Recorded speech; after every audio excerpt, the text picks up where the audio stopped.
Hello, and welcome to another exciting episode of the Comic Book Chronicles.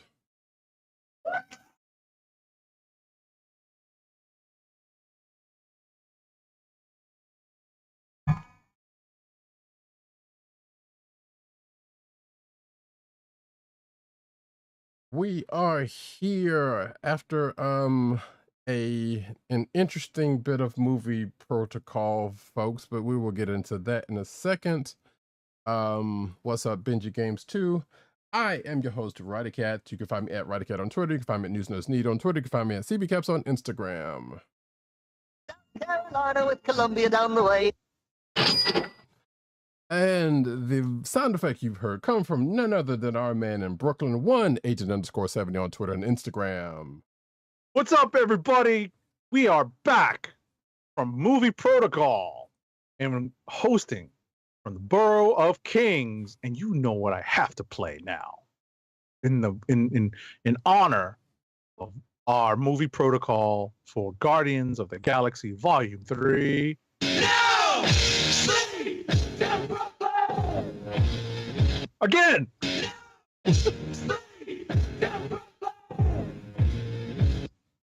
Hopefully that little bit doesn't get us get this copyright stricken. They're getting wild. Because I put in it again and then I played it again. Yeah, I know, but I'm just saying, they're wilding nowadays. So I believe it.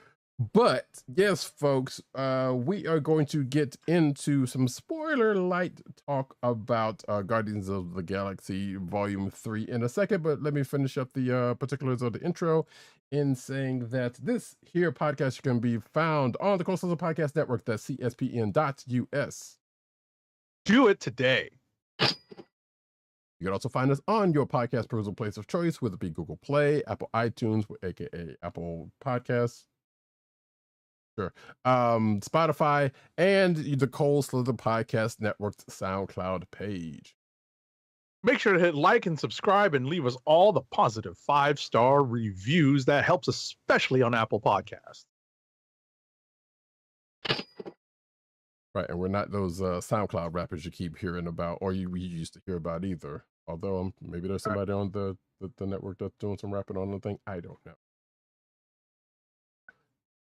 But folks, that's being the case. We record every Thursday night, 9:30-ish p.m. normally, Eastern Standard Time, on the YouTube channel of the Kliq Nation. That's youtube.com/the Kliq Nation and twitch.tv/Comic Book Chronicles. Again, please hit like, subscribe, and make sure to hit the notification button so that you know when we are on live. And again, shout out to Benji Games who is in the chat. Always with us. Appreciate you. What's up? But yeah, so let's get right into it, folks. We are going to dig into some Guardians of the Galaxy Volume 3. And I'm just going to start. I'm gonna let let me hit the spoiler bell, because we are definitely going to go spoiler light. Yes. So I'm going to the spoiler bell. Okay, go for it. All right, here we go in 3, 2, 1. At least light minor spoilers for Guardians of the Galaxy Volume 3. If you still have not yet watched the movie and do not want any sort of spoiler, make sure to fast forward past this part. So I'm going to let Agent 70 pretty much take the head on this, because he seems to have a slightly better memory of it than I do. Oh no! Even though I do remember a bit of it, and I will definitely chime in, but I'm just going to say that I don't know what folks have been smoking out there, and this will probably tell you how I feel about the movie in a light sense, but some of the I dare say hyperbolic sounding thoughts on the movie are out there in full force, and it's ridiculous.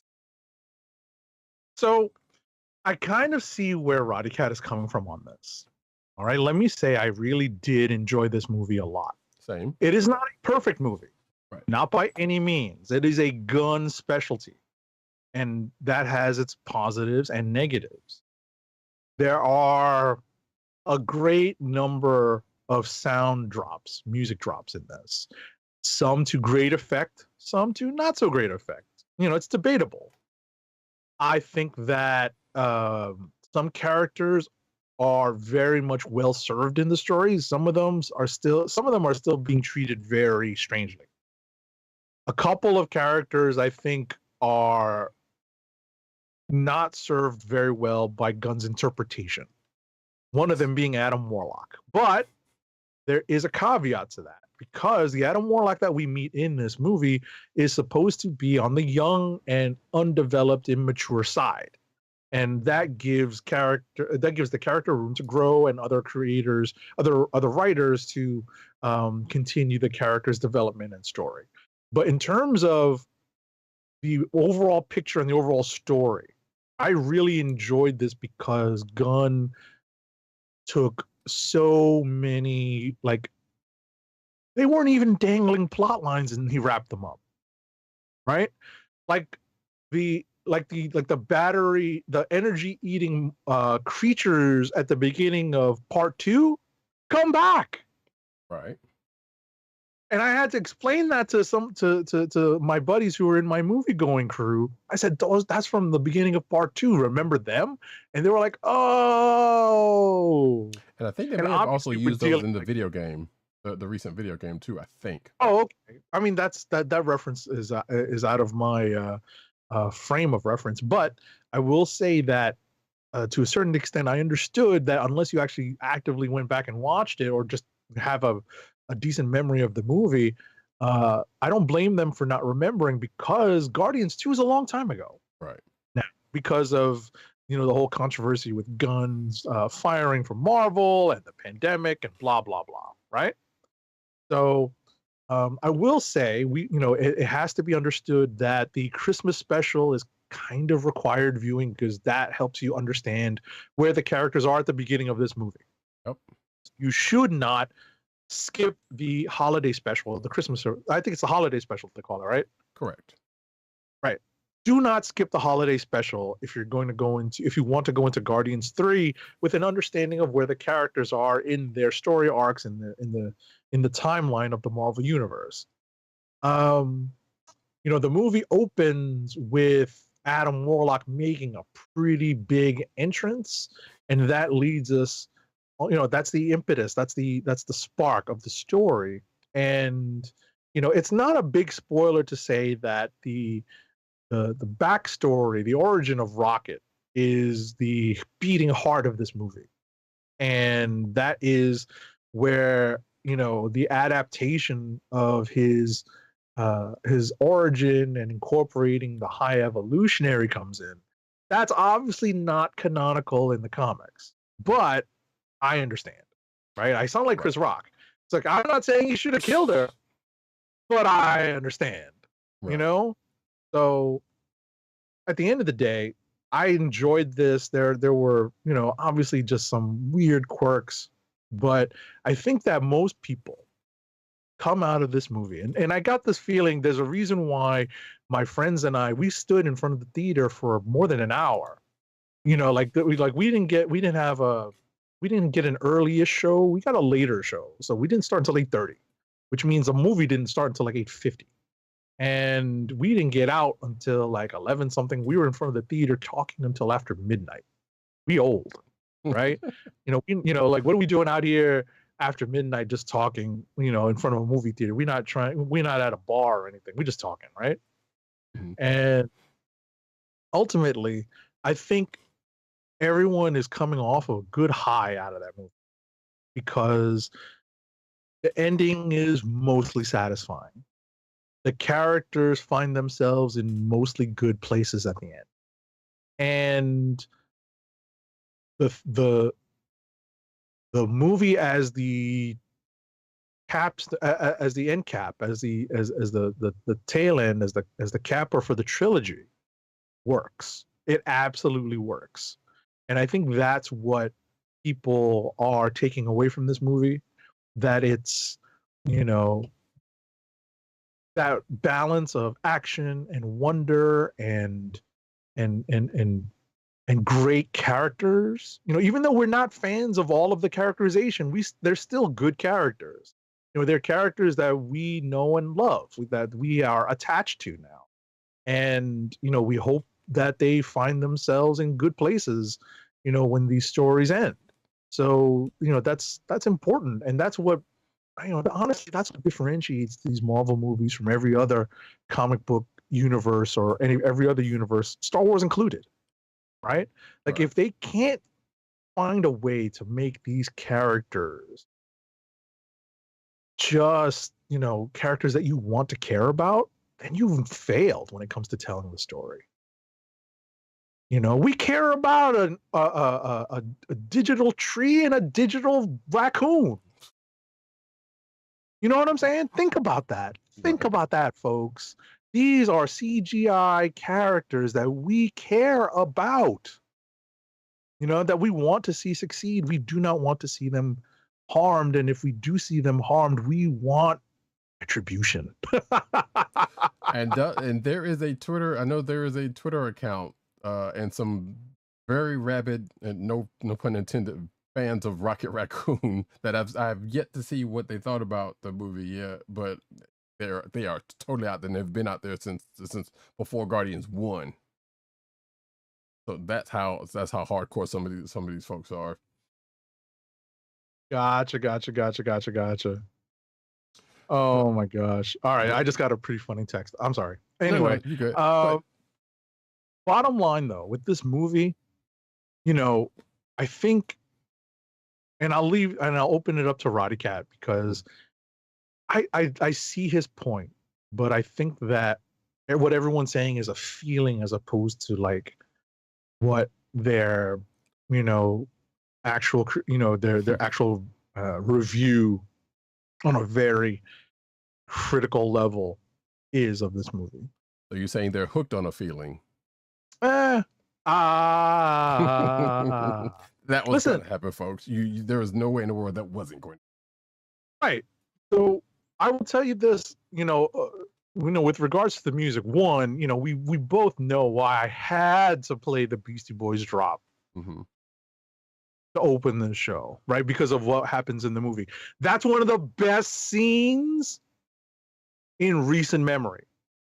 That entire sequence, one of the best scenes. Because I think I was singing along out loud and I had my arms and I had the head nod and my arms pumping and I was singing along out loud and just like watching, a ballet of death on the screen. And on a side note, we got a hallway fight in true Marvel fashion. There it is. Yeah, there it is. There it was. Listen, I had a good time. It was an enjoyable movie. I really did not notice that it was, again, 2.5 hours long. Right. Which to its credit, that was a good thing because it didn't make you, because if it would have been a bad sign if it kind of made you be like, all right, this is still going, huh? It actually flowed. I feel like there's probably a couple of wasted moments maybe, but they weren't that bad to where it's like you didn't think too much about it, because there was like some stuff that was like there and then they kind of moved on. So right, and they weren't, as opposed to the last couple of movies kind of lingering on a couple of things here and there.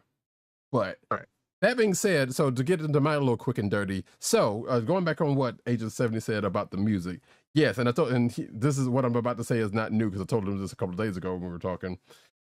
It feels like Gunn pretty much emptied the clip on all of the music that he had left that he could that he wanted to put in, which apparently we'll get into this in the news section. There is one piece of music that he couldn't get. Really? Yeah. Like what music group said no to being included in the Guardians of the Galaxy soundtrack? That's actually insane. I'm not even sure if that was the case, because this looks like, from what I skimmed of the article, it was like I'm not even sure who. I don't know. I didn't skim enough of the article to see what was the reason. To see who said no. I gotcha. Well, no, I know. I saw what was the case, what the song that they were trying to get, but I'm like, it's not it was not a song that was familiar to me. Gotcha. Because at the end of the day, there are so many songs over the course of these 3 soundtracks that are going to get a lot of play because they're on the Guardians of the Galaxy soundtrack. And to Gunn's credit, he's he pulls some cuts. You know, if you're knowledgeable enough about music, you would be like, huh, interesting. Now that also going back to that, it was like the reason why I say he just pretty much emptied the clip is because of the aforementioned one Beastie Boys thing, which as I told Age of 7, just like, oh shit, we got J.J. Abrams. When that came up, I just like him, I was into it and all that, but I was at first blush, I was like, oh no. God, he just Abrams this. But of course, I mean, being a hip hop fan, if it was sabotage, I would have objected. I mean, oh yeah, that would have been absolutely worse. But at the same time, it didn't matter because, like I said, Beastie Boys in a high profile movie such as in a blockbuster movie such as this, like I said, the last few times have been because of J.J. Abrams and it's like and Star Trek. So I was like, oh god, please no. What was it? What's the other one? Because I know obviously the OG Star Trek that he did. What was the other one? Sabotage twice, and I think Intergalactic. No, that was taken to the Marvels, which that's another one because the Justin Lin one had Beastie Boys in it. I believe that's actually true. Also, yeah. So yeah, the Justin Lin had. But Beastie I think but I know all 3 Star Trek movies have had Beastie Boys in it, and I know Sabotage was on twice. Gotcha. Yeah, no, I think that was. I think they replayed it in the Justin Lin one. So right, but obviously obviously No Sleep Till Brooklyn has a very special place in my heart. And so when I heard that was the track that they dropped, I was like, yo, I almost yelled it out in the theater. Yo, sleep! Like everyone would turn around, but like, who is this asshole? Right, and obviously, Age of 70, as we have well established, being the Brooklynite amongst us, obviously it hits a little different. Yes, for me, like it's definitely a little different, So, right. Because as always, I understood that reference. Right. All right, so to continue on, so let's see. We talked about the music, and like I said, there was, and like Age of 70 said, yeah, there was some stuff that was kind of well placed, and some stuff that didn't seem like it was in place. Like, Earth, Wind, and Fire's Reasons. I love that song, but the part that they put that in, it was like, okay, that was strange. I don't mind it, but it was still strange. But I kind of get it because, like, I know back in the day, as Age of 70 is probably can attest to, doing mixtapes for either for themselves or for others, sometimes you put that song in for the feel and not necessarily what the song is actually doing. Right. And I think that was a case of where it was like, yep, this was going off of feel. Like it was nicely used, but it was just still out of place for what was going on during that part. And there was a couple of notes like that. So that's why I was like, yeah, this is definitely Gunn just checking off every last song that he couldn't get, that they didn't get used in the last couple of movies out of the way, as well as places they were. That being said, like Age of 70 said, like, yeah, there were definitely some characters that didn't get served right. A continuing character that didn't get served right. I'm looking at you, Mantis. Even though they did give her something in this one. Like they still kind of pushing her upwards a little bit, but they still. Every time they do that, they're like, nope, we got to knock it back down again. Right. And I'll let Roddykat continue. I think any sort of improvement to the treatment of Mantis was incremental at best. Yes. Because as Agent of 70, I both have said in the past, like, Mantis is a badass in the comic books. Like, she's the celestial fucking Madonna. She kicks ass. And the whole time they've been kind of treating her like just a joke. Yep. I mean, it's the same thing with Drax. Even in this era of the comics. Drax, Right. So. Yeah, and Drax thing was a whole thing. It was like, okay, that whole bit with with him and the kids was like, all right, sure, you got to give him some resonance and whatnot. I'm sure you got to give him something other than what the character has been so far. So, all right, yeah, I give him that. But anything else? As far as that part is concerned, is that otherwise that while I enjoyed the movie, I don't think it's like I don't think it's like the best Marvel movie to date, as people have been saying, and even the commercial that's out there saying. But I'm pretty sure there's some, there are people that are, I know some hyperbolic people also. So with respect to them, like, I know at least this person's going to be that way about a movie, but some of these other people that are saying some of the same stuff, just ridiculous. Like, no, Yeah. yes, it was a good end of the. It was a good end to the story, to the Guardians of the story. There's some stuff I kind of wish for as a Guardians of the Galaxy fan, but I knew it was never going to happen. But also, it would have been more of the OG Guardians coming into play, and not Stallone just popping in as whatever character he's supposed to be, and the other dude, you know, and no Michelle Yeoh, you know, there was some interesting choices that was made in this movie. But overall, like I said, I came out, like I told Agent 7, I came out and I bought my ticket to Fast X, which we'll talk about at the end of the show, but I still went home kind of, thinking about it as you kind of do, was this actually that good? Was this actually that bad? Was it, how did it tie up? And definitely tied up as far as the story is concerned well enough. Like they brought everything home the way they needed to be, Right. Right. I don't know if they're ever actually going to do much more with Adam Warlock. We don't know. Yeah, we don't know. Right. So here we're getting into a little bit more spoiler territory. Right. Yeah. I wanted to touch upon I wanted to touch upon this before we stepped away. Okay. There are in fact 2 credits scenes. 2 stingers. I was going to mention that, but yeah, go ahead. Right. Oh no, I was about to say I wasn't sure if you were gonna like wrap up and move on or mention this. I just wanted to say that there are 2, and they both deal with the future. That's right. What I was gonna say without delving into them, because for whatever reason, I still had in my theater, as packed as it was, a couple people get up. Maybe they just needed to pee and they watched the credits from the entrance of the theater because they need to go pee. Maybe, I don't know. I doubt it. Yeah, and there are still some of those people that are still around that are just going, credits roll, I'm out. Right, exactly. So ultimately, that's I just wanted to remind everyone that there are in fact 2 stingers, one mid and one post. Right, and they're both still fairly centered around. Like you expect one to be centered around, at the very least, characters in the movie, and then something to push forward the, the greater overall phase, to which I guess that second one did, because I'm very curious as to what was they were talking. I'm not, without going into it, what that was talking about, and what was that supposed to be? I mean, I know what it was supposed to be because it was, it was whatever it was, but I was like, yeah, but okay, what is that talking about, and where is that leading? It was the question I had on my mind, but otherwise, that there was definitely some. Yeah, there was some forward momentum on going towards the future, and some new folks into play. Put it this way, that came out of this movie. Definitely. A couple of quick notes on the movie. One, I do not think this is appropriate for children. Oh, thank you for bringing that up, because I need to tell this quick story real quick. Because yes, I don't know if you had it in your in theater, but granted, we had a pretty late showing, so yeah. Right. Well, William Bruce West said, apparently, I saw on Twitter, it was like, yeah, somebody brought some kids to a 10 o'clock show. Jeez.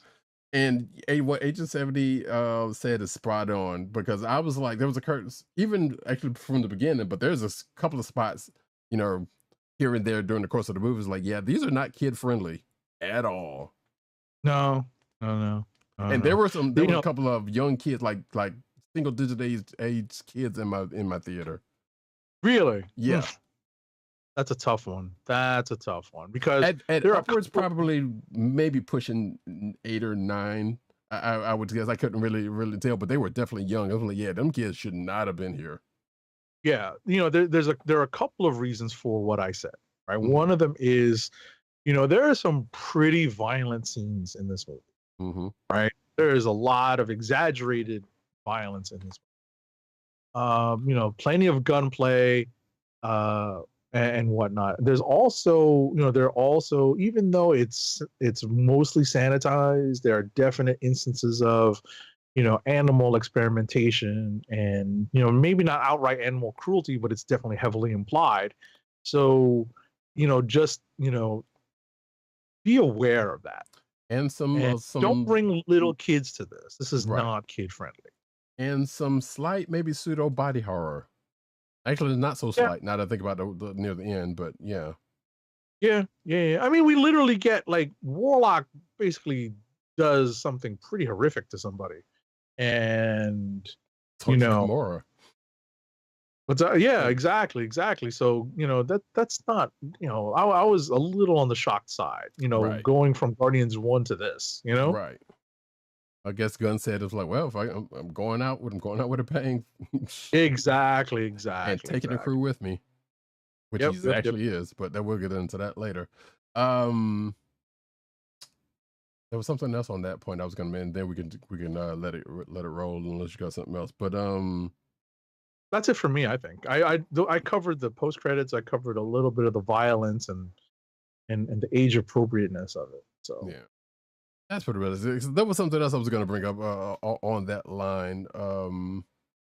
But I can't think of it right now. So it is what it is. If I think about it, I'll put it on Twitter or something. So this clearly was not that big a deal. But yeah, hey, I'm sure people have seen it by now. It clearly did well in the box office. yep. So Yeah, we might talk more spoilers at the next episode later this week, just to see if there's anything else that pops up, that we want to talk about. Maybe it's in the news. So there will definitely be that because as the movie has come out, there's been stuff that's been kind of spoilery, that tends to come out. sure. That being said, though, we're actually Age of 70. Yep. You watched Star Wars Visions. Yes, I did. Got impressions on that, correct?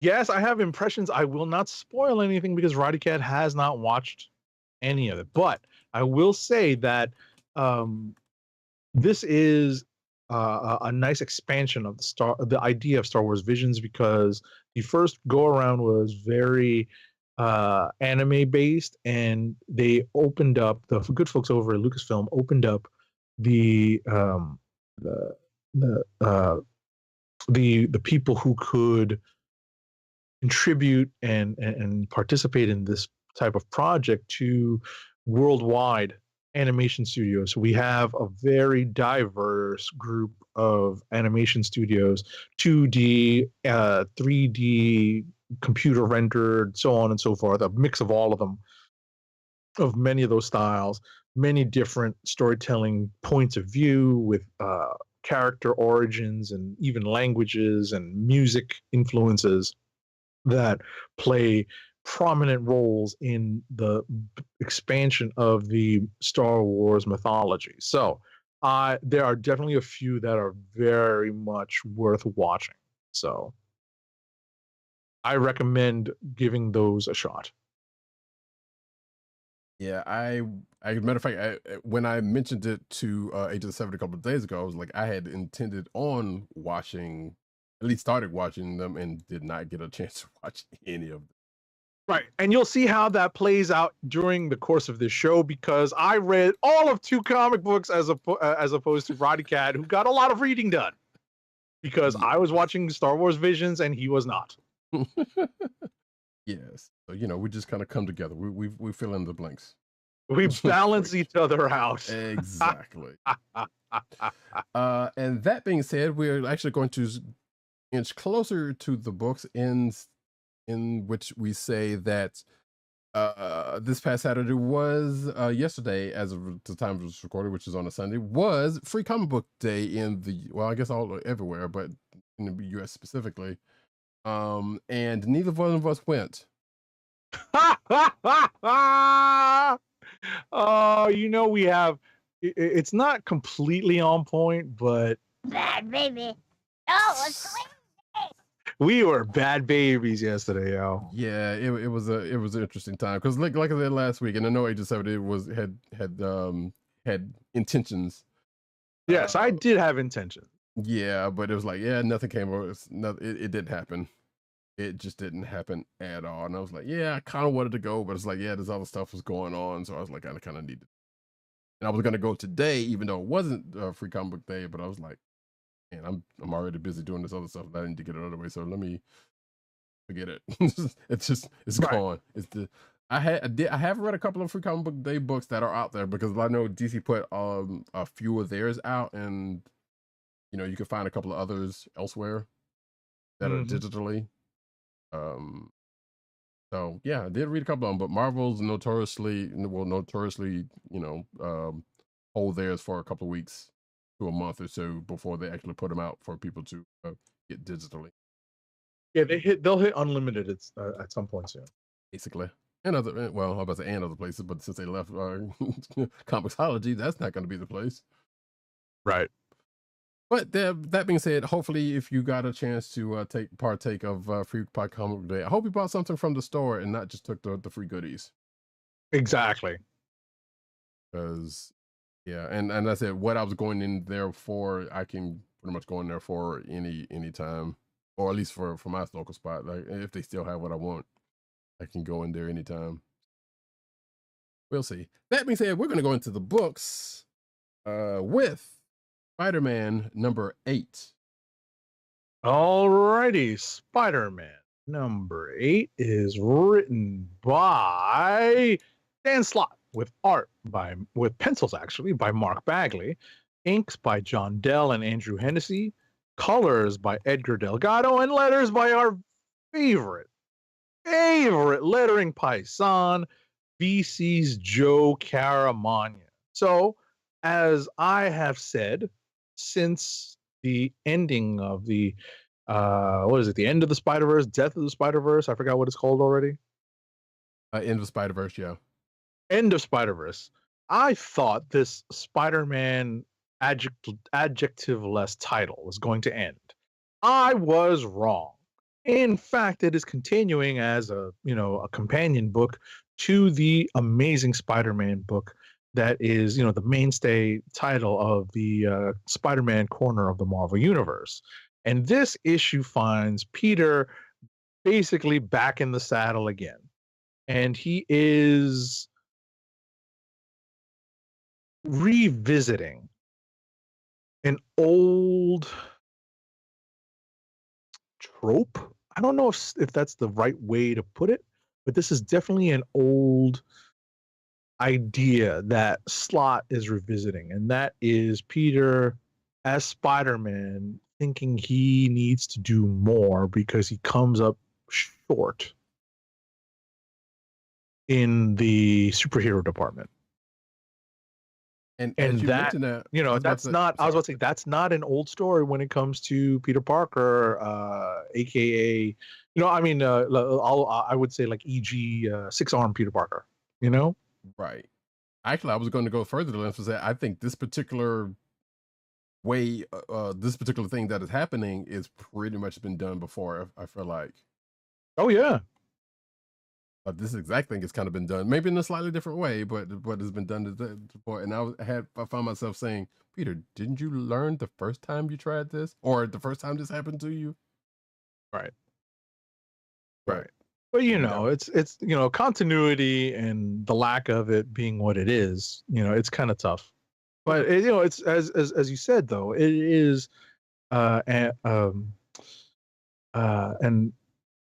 it's an adaptation, right? It's a modification of what we've seen before, and I guess that's what that's sometimes the best that we can ask for. Yeah. Plus, as to coin Agent 70's phrase, if you're of a certain vintage, that would be one of the only reasons you would remember something like this that has happened before. Exactly. Like newer Spider-Man fans and/or readers probably would not recognize the fact that it's like, yeah, this has kind of been done. Yep. So, but that being said, we kind of get some things coming together. So, like, yeah, the thing we're kind of dancing around is happening. If you see, if you're on the video version, you can see the cover of Spider-Man 8, and yeah, that pretty much happens. So it's kind of the coming together of like, hey, this thing happened, and then there's this villain that kind of comes across who is doing a thing, and of course Peter being Peter, as I say in my notes, petering. Yeah, pretty much. At times, and then this whole other thing with Spider-Boy as apparently still in the place that we still don't know a whole lot about, but he's around, and this is definitely going to come into play. So yeah, and we also get a reminder. This is a slight, well, this is more of a spoiler, but this is happens at the beginning of the book, and but we get reminded of Uncle Ben's actual quote. Yes, because it is oft quoted, but oft misquoted, or not misquoted, but slightly off quoted, I should say. Yeah, I think misquoted is accurate, but I think, saying that it's just lacking in a certain word. Right. Which is kind of funny because I was like, wait, I went back and kind of did a little research. Like, I feel like that's true. And I feel like wait, was that a movie thing? Because you kind of, now we're in a case like, well, there's the movie version of it, there's the comic version of it, and then there's some blurring, therein of both. And of course the animated versions of Spider-Man, which have touched upon it. So like was that the original quote? Like, yeah, it was. And which is, being a Spider-Man fan as Slott would know, so we wouldn't definitely misrepresent it. So it was kind of amusing that got brought up in the beginning of it, but it also serves the story because of that. So, but yeah, it was interesting. I'm curious as to where this is going to go. And like I said, we've kind of seen this happen before, but not in the hands of Slott. And so far, he hasn't really let us down. He's gave us some long cons before, but yeah, pretty much, yeah, that's accurate. But he's pretty much pulled it out, or has done something interesting with it. So we'll see where it goes. That being said, wait, you said you did not read the Edge of Spider-Verse book? No. Okay. The one that's out this week. No, Yeah. I did not. What was in it? I mean, we can talk. You can talk about it in a hot second. So yeah, I'll just put it up there since this is spider related. It's basically Spider Rex, the dinosaur Spider-Man, for half of the book, and then the other half I thought was going into a Spider-Man noir situation, but it seemed like a spider horror thing going on. I'm not sure. I kind of skimmed that last book, the last part, but it looks like it was maybe Man Spider. Because as we know from the last issue, pretty much the floodgates are back open for the Spider-Verse, so any and everybody's pretty much back. But yeah, like I said, I only skimmed that last one, but the way it seems, I was like, all right, we got some spider horror things going on. I think it was a Man Spider that was going on. Oh, and also, going back to Spider-Man, the Spider-Man 8, apparently there was a Spider-Verse thing that is still kind of that Norman got schooled about, that he now wishes he didn't ask about, which I thought was kind of funny. So, but yeah, Edge of Spider-Verse was pretty much Spider-Rex and whatever that Man Spider horror thing, kind of horrorish going on with. And as I was saying, and we get a version of Spider Dino Venom also.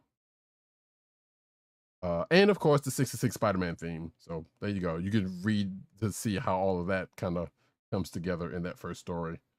I kind of glossed over a lot of it, but it was a lot of it was more puns than you could shake a stick in the beginning of that joint. But like I said, it was a decent read. Also, I forgot who wrote that story. That makes a lot of sense. It's called Pacheco. So, which I love her stuff. Yep. So that's not saying that, but it was like, okay, now I remember why there were so many puns. But it was Carlo Pacheco and art by Perry Perez and color artist Antonio Fabello for that one. And the writer for the second one is Xander Cannon, who I don't know anything about. And Guillermo Sana did the art, and Rico Rizzi did the colors. And of course, as Agent 70 would like to say, our lettery paisan, VC's Joe Caramagna. There it is. And that's probably the first and only time you will hear me say something like that. Because I ain't trying to have nobody coming after me. Not that they... Right. Not for... Yeah, that's not... Not for that, yeah. Exactly. All right, so we can go into a little bit of rapid fire, because I only have one more book. Hit it. Here we go. I ain't got time to bleed.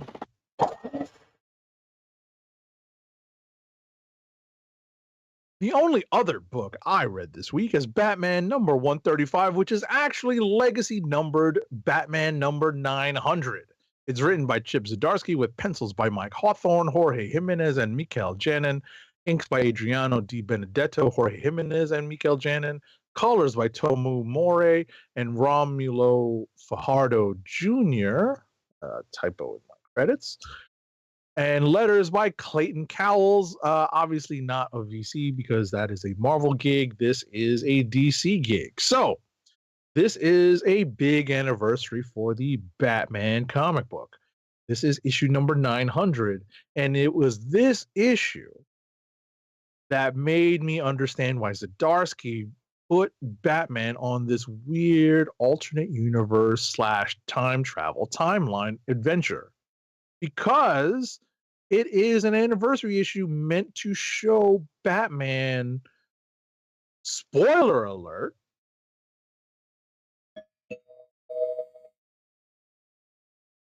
interacting with various multiversal incarnations of Batman. This is like Batman, Edge of the Batman-verse.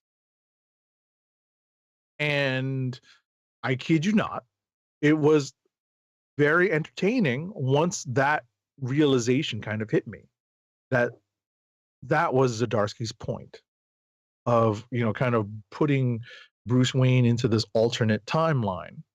And, as part of getting Batman home, he would in fact interact with various multiversal variants of himself and his arch nemesis and other supporting characters. And we see some very, very prominent versions of Batman that we are very well acquainted with in the pages of this. And while we have, a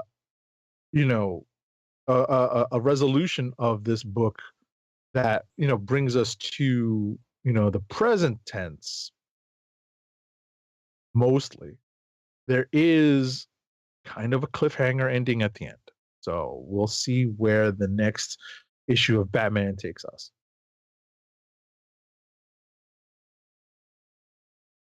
And that's it for me. Righty, buckle up, folks. All right, first up for me, and I'll breeze through a lot of those. Groot, number 1 of 4. Written by Dan Abnett, the one and only, speaking of Guardians of the Galaxy. Art by Damian Cosero and Matt Mella. Letters by VC's Travis Lanham. So this is one of those untold stories from the past. And basically, a young Groot meets up with the Kree. And they have an adventure. He ends up going on an adventure with a young Marvel. To what end? And at the end of this book, apparently we have a person from, well, we have someone that's apparently going to show up that is from the same race as an OG Guardians of the Galaxy. Let's put it that. To what end? I'm not entirely sure, but it was, I don't know, I wanted to check this out just to see what was the deal. Obviously, because of Guardians Volume 3 is out, I guess they had to do something, but I wasn't expecting what I got. This way. That was the thing. Avengers War Across Time, number 5 of 5, actually. Written by Paul Levitz, art by Alan Davis, color artist Rachel Rosenberg, and letters by BC's Corey Pettit. So yeah, finally get Kang in this story that was supposed to be about Kang, who has been in there, but it was supposed to be the Avengers versus Kang, but they've been fighting everybody else but Kang up until this particular story. And this is set back in the early days of the beginning of the Avengers, like around issue 11. Or around issue 11-ish, put it that way. And they had already fought Kang, or at least some Kang machinations prior to this. And here's another one that was long lost but came back, which, you know, gets some resolution, but also not before the Avengers kind of take their own early greatest hits tour through time near the end of this book. So, because at first I thought they were going to do like Jason Aaron did. It was like, nope, we're just going to get every Avengers ever. You know, but now it wasn't quite like that. So, yeah. If you are a fan of those, hey, here's that a long lost story that you didn't know that happened type situation. This is one of them. Scarlet Witch, number 5. Oh. Written by Steve Orlando, art by Russell Dodderman, color artist by Matthew Wilson, and letters by VC's Corey Pettit. So this pretty much wraps up that whole Scythia versus Wanda thing over Darcy, over the life of Darcy thing. There's basically a round 2 between those first two characters I mentioned, but it all kind of gets settled and dealt with. Going into the next arc, which seems like is going to deal with another Wanda adjacent character who might also be having an MCU facing show coming up at some point whenever that happens. But also someone else who is corresponding with said character, put it that way, at the end of this. So what's that going to intend? There's some story there. I think there's some news that might shed a little bit of light on some goings on later on in the news. So I won't go with that. But yeah, this pretty much all wraps that whole current arc thing up with a nice little Bewitched reference by Darcy. So, you know, they got her right. Plus, oh wait, it's not only that, but apparently somebody else at the end of this book shows back up from the mutant side, which you would not expect to see. And that's going to be dealt with in the upcoming Scarlet Witch annual. So who that might be, the answer may or may not surprise you. Although it would, given what we know about this character. Next up, a lot of books that ended this week that I had on my plate. So I was kind of wanted to get a lot of stuff out of the way. And one of those is Mighty Morphin Power Rangers / Teenage Mutant Ninja Turtles 2, number 5. It's written by Ryan Parrott, illustrated by Dan Mora, colors by Raul Angulo, and letters by Ed Dukeshire. So things have escalated. The Turtles are Rangers. The Rangers are mutated. You know, they're still fighting Rita and Krang on different fronts. Krang had himself a Megazord, so they got other Megazords to fight Krang. Shredder kind of got in the mix. I'm not going to spoil the whole thing, but basically it all gets wrapped up. But also sets up another crossover that is clearly going to happen coming out of this. And someone would say, well, what would be the logical conclusion of the Rangers and the Turtles fighting Rita? I think if you're a Power Rangers fan, you can see who may be up to bat next. Put it that. Overall, I enjoyed the whole the whole crossover, and but apparently there's going to do another one, and yeah, I don't know. They're just gonna beat this horse to death, I guess. Next up is Moon Knight, number 23, written by Jed McKay, art by Alessandro Capuccio, color artist Rachel Rosenberg, and letters by VC's Corey Pettit. Moon Knight meets up with Eddie Brock's kid, or let's I think again, because apparently they met previously. So it's a team up between the current Venom and Moon Knight that ends up tying back into the current goings on of Moon Knight with what's going on there, because of course it does. So while Eddie Brock's Spawn bring some trouble to the Midnight Mission. It was pretty well handled. So it was a nice little team up between both of them.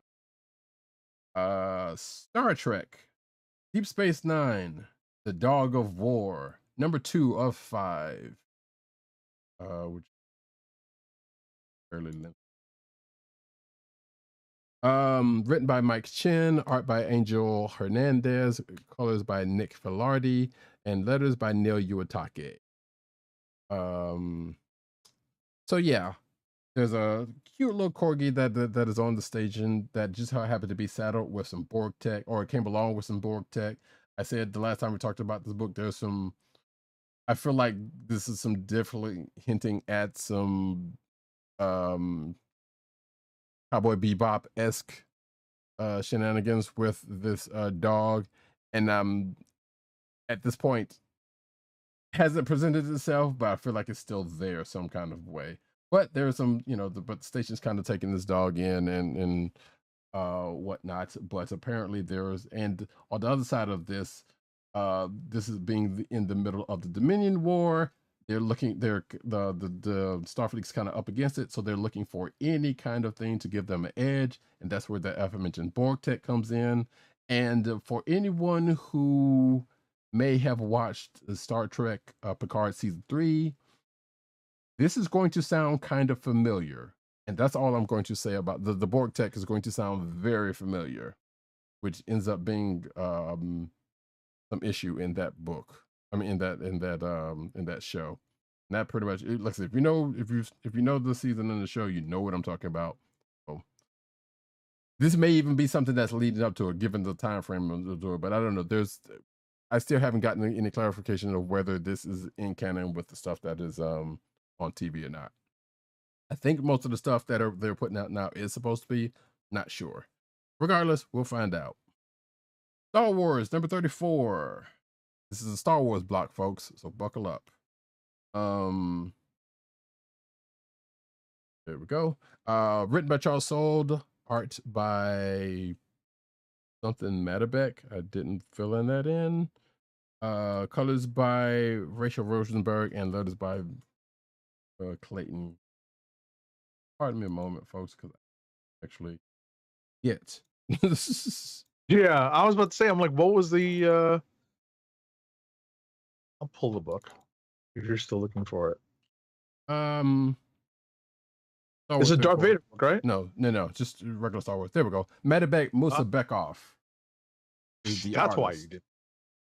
Yeah, because I was like, yeah, this is not a familiar enough artist at this point in time. Matterbeck Musa Bekoff. Okay. Yes. There we go. And like I said, Rachel Rosenberg on colors and Clayton. And so yeah, after the events of that whole no space thing, Luke's lightsaber is broke, so he needs to go and get a replacement. But with his limited knowledge and no one told him how to do that sort of thing, he doesn't have much to go on. But he has a little something to go on in the fact that he needs a new kyber crystal. So he kind of goes out and for that, and he runs into not on some trouble. But apparently Luke tends to pull some cuties. I say jokingly, but at the same time, but he does meet up with somebody who apparently knows him and wants to help him, but he is distrustful of this person because of the way they met. Let's put it that way. And I guess rightly so. But the last time he met a similarly interesting character was actually a while ago, but I can't remember if we even ever saw that character ever again. I don't know. But there was a scene prior before things stuff like jumps out. They gave me some really bad calamari flashbacks. And I say bad calamari is in no good, but yeah, I don't whatever. But apparently this character that he meets up with also has potential ties to, let's just say, the events of Rogue One. Without going too far into. So where that takes Luke and this character, Who knows? But we'll find out next issue.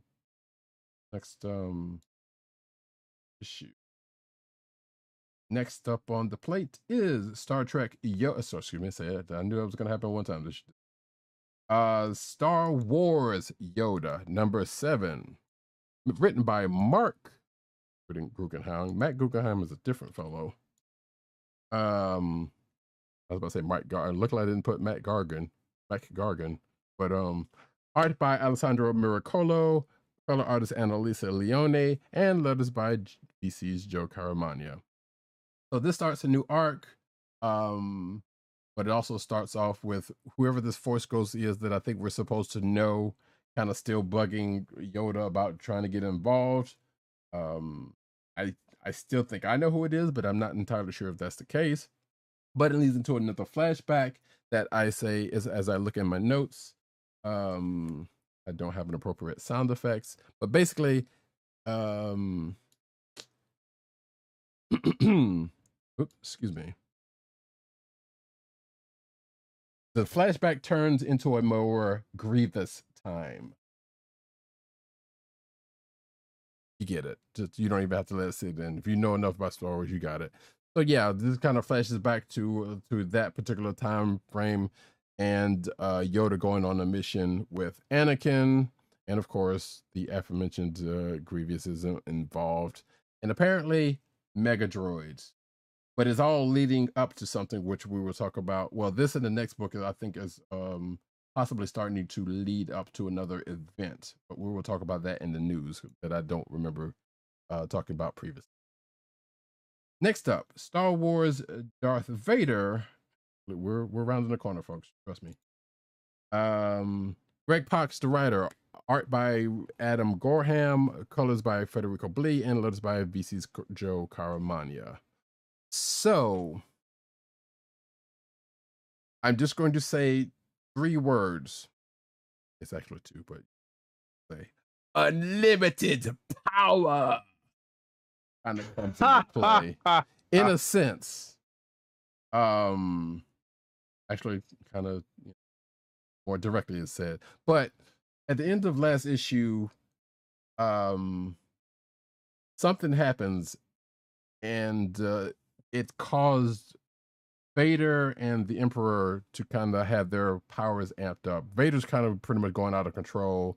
I felt like if you read this in a certain way, he's going Super Saiyan without the change of color or anything.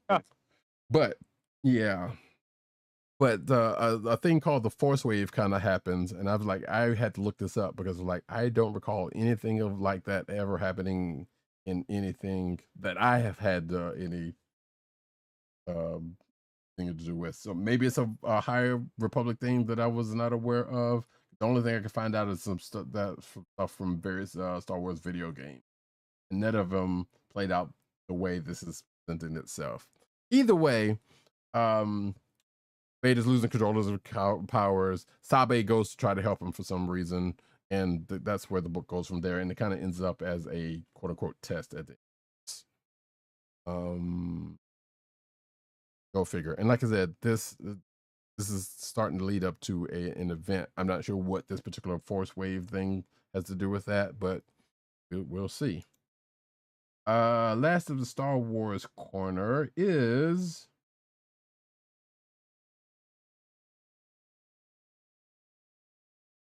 Star Wars Return of the Jedi Lando #1.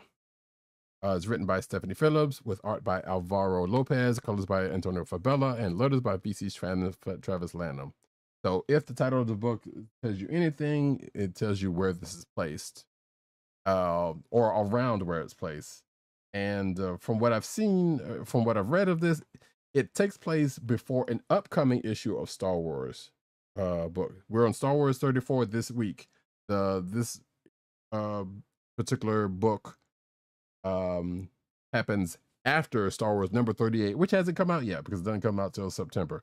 But it takes place before Return of the Jedi, because if you ever wanted to know how Lando and Chewie got that plan together to hit up Jabba's palace, this will kind of give you the ideas of how that came about. And that's all I need to say about that. Also, that Chewie's kind of fed up with Lando, which, if you remember what happened in the Emperor's Strikes Back, you understand why. Last but not least, I actually read some DC. Shazam. I should say Shazam, but I'm not. Number 1. Written by Mark Waid, art by Dan Mora, colors by Alejandro Sanchez, and letters by Troy Pateri, not with a BCU for this because the DC. So this was actually kind of a fun start. I've been wanting to read some of this Dawn of DC stuff, and this is kind of the ones I actually got around to doing. Well, I know I did read Green Arrow after the fact last week, but nevertheless, this was kind of a fun start. There is a kind of a recounting of Shazam's origin story, but me not knowing a whole lot about it feels like the movie version of it, and there might be some playing around with that in this, but I'm sure there's some DC head that would know better. They could tell me, or I could look it up myself at some point. But it seems more of the movie focused origin that we get here, but I could be possibly wrong. But nevertheless, it ends up with it starts off with an encounter with some space dinosaurs, goes into the aforementioned origin of Shazam and Billy Batson's gaining the power, and what he's kind of getting into, and they kind of touch on some stuff from or at least touch upon Lazarus Planet, which I did not read, and also kind of brings back a nod to the Captain Marvel moniker in a way that's interesting. But I don't know if they actually ever had that hashed out or not. But it kind of leads into the story that Mark Waid wants to tell, and also has Billy sound like Black Adam at the end of it for some strange reason, which I guess we will get into in the next issue, which I'm probably going to read. But also Mr. Tawny's around, so that's always a thumbs up. But yeah, it was a pretty good read, and I'm kind of interested in seeing what the next issue is going to be with this book. I'm not the biggest Shazam fan, but I've had my moments. And that, folks, is it for me. Kliqs of the week.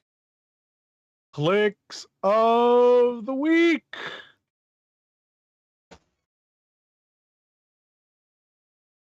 Benji Games 2 says TMNT and MMPR. Yes, please. Yeah, it was this crossover and that last crossover were pretty good. So guess what? You're gonna get more of it. You are definitely gonna get more of it. So folks, Kliqs of the week. We got we got one. Actually, we got two from Dirt. In a way, because I asked if anyone had any free comic book day picks. And he chimed in with Free Comic Book Day Conan the Barbarian book, which I did not know was a thing, and that's from Titan Comic Books. I do not have the cover for that, so that's. But his other book was not that big of a surprise to either one of us, and that is Star Trek DS9, The Dog of War #2 of 5. Dirt being the other big DS9 fan on the panel, that wasn't that big of a surprise. So, do you have yours? Out of the I only have two choices. I was about to say, out of the many books that you read. It's basically 50-50. Mm-hmm. I think ultimately my choice is going to be Batman 900, aka Batman 135, because of one joke. It's not the best anniversary style issue, but it made me understand why Zdarsky decided to go in this direction over this previous story arc. So I'm going to give that my click of the week. Yeah, given what you and Dirt told me about that, I was like, yeah, that was a good joke. I appreciate that, even though I didn't read the book. And I wasn't going to read the book. For myself, definitely it's DS9 booked, but I feel like that's kind of one of a slightly of a given. But let's see, what is a good stuff? Like the Scarlet Witch was actually pretty good. Spider-Man was interesting. for what that was, even though, like I said, kind of read some of the stuff before, but MMPR, Teenage Mutant Ninja Turtles 2 number 5 was also pretty good. But I think I'm going to go with some of that Star Wars stuff. You know Well, what? you have a lot to choose from, so I don't blame you. Yeah, it is. Like there was some. The needle was kind of steady there through a course of a lot of this reading. So I was like, yeah, all right, this is a pretty good read, but also a heavy read. And I read some of the stuff, half of the stuff at different times, so I'm going on fumes. I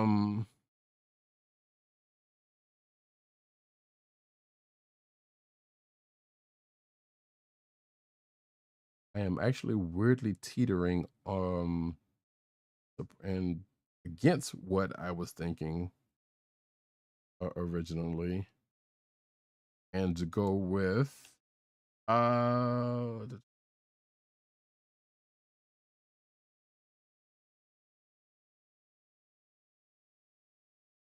Wars Return of the Jedi Lando number 1 is what I'm landing on. No pun. Oh no. Yeah, no. It was like I said, it was fun. Like I said, I wrote a lot of stuff this weekend, and a lot of it was actually pretty good. But I can't think of anything that stands out over anything else. So this pick is probably because I read it like a couple hours ago. That's probably why it's forward facing. So yeah, that. Oh wait, no, that's it because we didn't get anything from. We did not.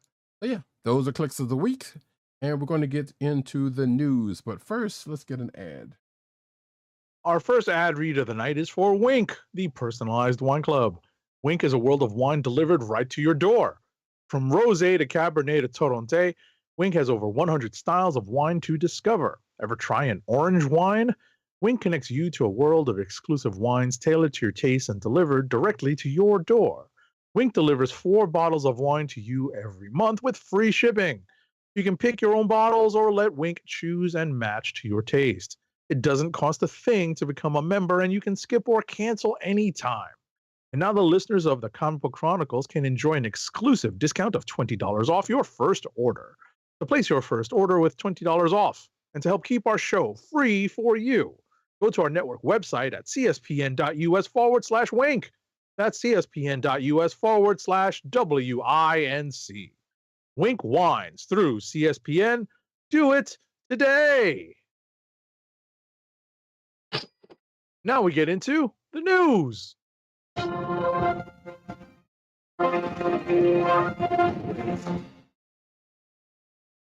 And we get into the cinematic news as we tend to do about this time. I'm just going to open up with this little bit that I just came across, going back on the hyperbole that the Guardians of the Galaxy has been getting. I may or may not put this in the lineup though, but Eternal Star says Guardians of the Galaxy trilogy is on par with Lord of the Rings.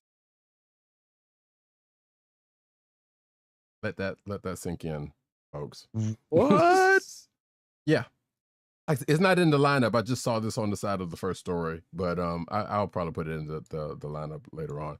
But the first actual story is one that Agent 70 and I think I talked about last week, so we can breeze through this. New Transformers Rise of the Beast trailer has been released. That was last week.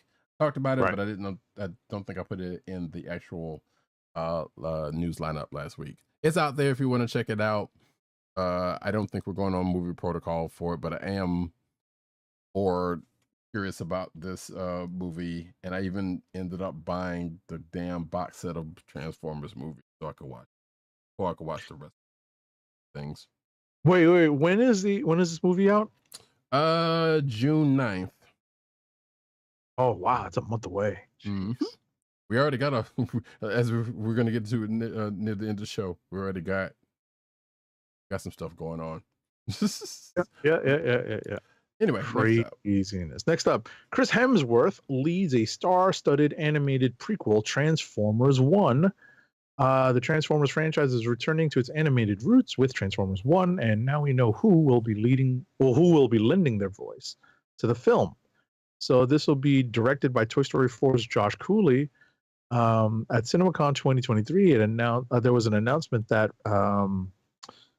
this lineup will be led by Chris Hemsworth as young Optimus Prime, Brian Tyree Henry as young Megatron, and Scarlett Johansson as Alita. Wow, they're joined by Keegan-Michael Key as Bumblebee, John Hamm as Sentinel Prime, and Lawrence Fishburne as Alpha Trion. Okay. It's a star-studded cast, but at the same time, I'm like, I don't know how I feel about this.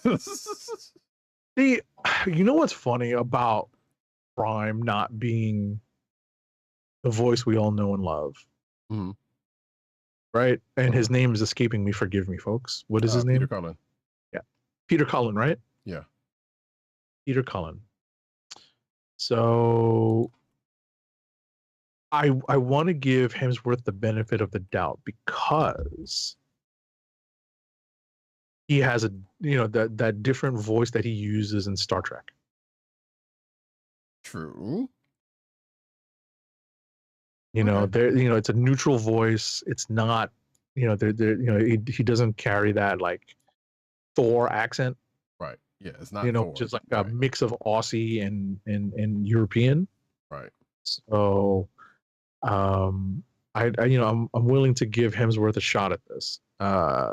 In terms of Brian Tyree Henry as a young Megatron, I got to hear what his electronic voice sounds like. Like the kind of pseudo electronic voice, because that was the best part of the OG Megatron. Right. Will he be doing Paperboy from Atlanta? Right. Just pitch down a little bit or something or whatever. I mean, Brian Tyree Henry's got range, so we'll see if he can, if he can pull it out. But yeah, and going back to what you said about Hemsworth and Star Trek, he was pretty much blinking, you missed it, so you barely even heard what he sounded like in that movie. Well, I mean, he had a moment, put it that way. If I remember correctly. Right. He had a couple of lines that you could really kind of get the gist of his kind of neutral accent. Right. So, but you're right about that. That being said, yeah, the rest of these folks, yeah, all right, that's a cast, I guess. We didn't get a date, right? Yeah, we did. July 19th. July 19th, 2024. So that is a year out. Mm-hmm.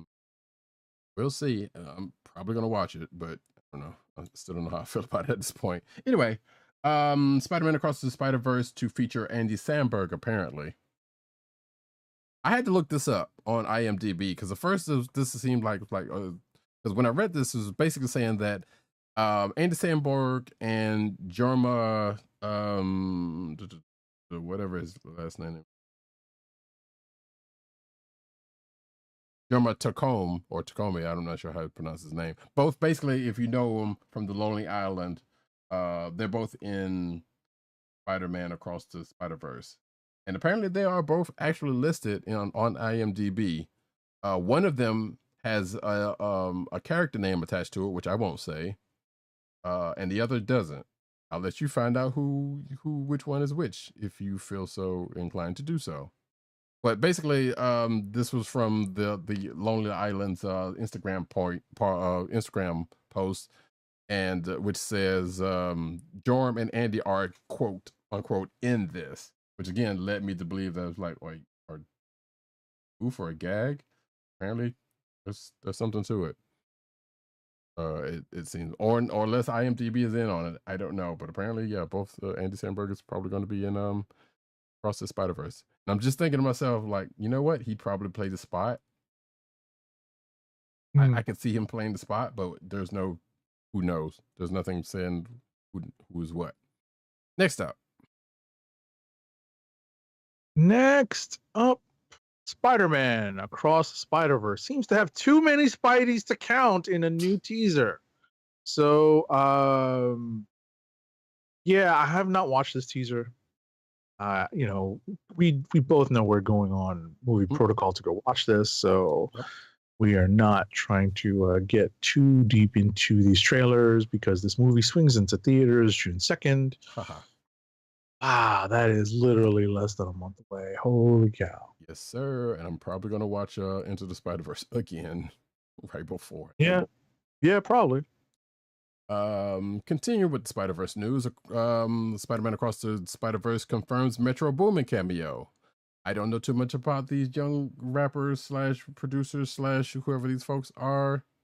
But that is the name of some note to some people.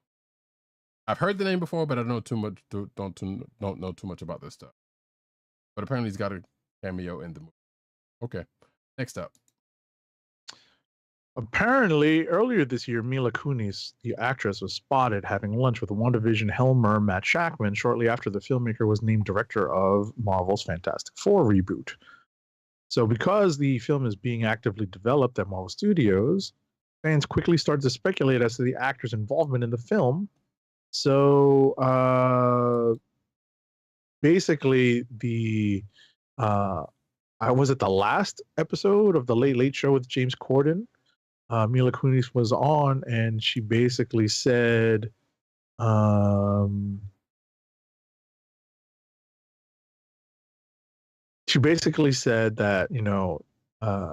she went out to a deli and had lunch with Matt Shakman, and somehow the next day she was in Fantastic Four. She's not, but she knows who is. And she does not want to get in trouble with the mouse, so none of us are going to find out. Right. Also, you just reminded me I need to pull that Madison soundbite back up for some reason. For whatever reason. Yeah. I need to do the same. Next up, though, getting back into the Guardians of the Galaxy stuff. This is going to be some slight spoiler stuff, and some of this is probably going to be skipped, but it's in the show notes if you want to check it out. James Gunn reveals the one song he could not secure the rights to. So that's on the spoiler side. The song is called Russian Roulette by Lords of the New Church, which, as I told Agent 70 prior to the show, I'm not familiar with who that is. But like I said, or like we both said, Gunn's capable of some real deep cuts musically. So, but apparently, there's a James Gunn tweet, as he tends to do. He says, over the 3 months, I've gotten every song I've written into the script, sometimes after much blood and toil to acquire the rights. However, for the first time on Volume 3, we didn't get the rights to a song, and that was the aforementioned song. It was tied up in legal battles, which tends to be because I guess, yeah, it looks like someone asked them on Twitter what they couldn't get. There you go, folks. Next up. So next up, this is spoilers. I'm not going to spoil it, but I will dance in between the raindrops and not spoil it.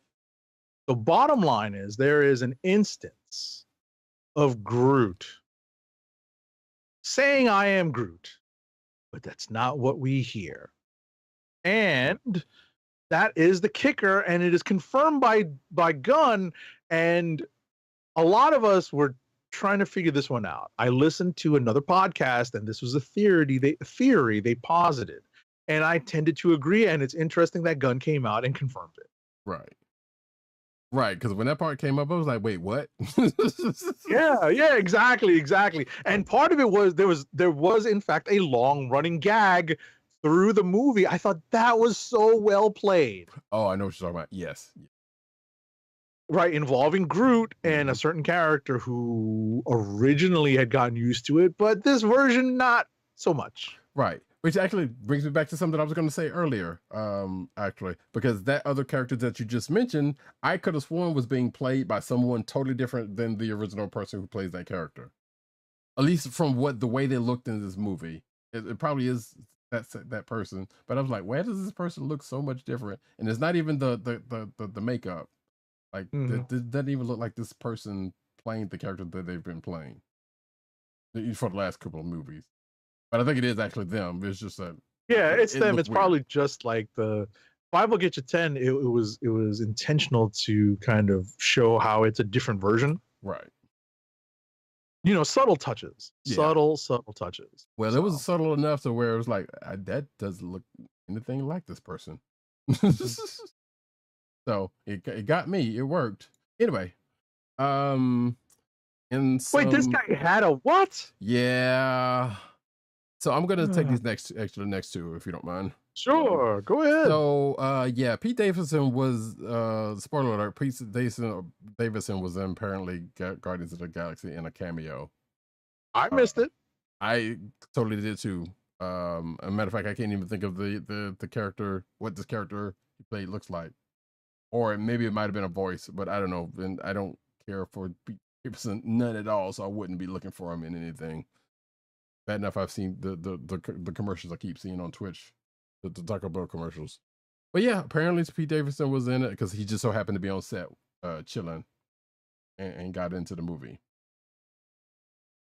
And the next hey, if you ever wanted to know about all of the cameos and guest stars in Guardians of the Galaxy Volume 3, the Nerdist has got you covered. And this is not me shielding for Nerdist, just saying there's an article somebody wrote up about so that's who gets shot. That's interesting. Yeah. So some of you missed, some were probably obvious, some of you missed. I think it's probably all there. I hadn't actually looked at the whole article yet, but I think Agent 70 probably is looking at it right now. I'm scrolling through. I was like, oh. Yeah, I don't want to scroll too much just in case people don't want to be. But the first one that you can see, that one was a known quantity. Yeah, I was trying to figure out where Hawkeye's wife was, and now I see. Oh, yeah, now that one I didn't see. When I saw the credits, I saw, yeah, I was like, how is she coming in? Right. Because I thought, I was like, wait, the voice sounds familiar, but at the same time, like I couldn't place it. And then I saw the name in the credits. I'm like, oh. Oh. So I was like, huh. That's been the whole movie. And she plays a pivotal role in the movie too. Oh. Yeah, she does. Because I was like, what is this voice? I know this voice. And there you go. Oh. Now I'm gonna cry. Yeah. Too bad she didn't get any actual FaceTime because hey, just yeah, it's like oh. But nevertheless, yeah, the character and the portrayal and everything, and anywho, keep it pushing. Yeah, seriously, that's the character Pete Davidson played. All kind of revelations coming out right now.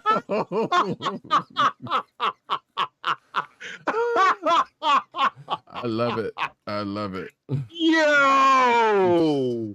Actually, now I'm gonna put this over to the side and check this out. Yo!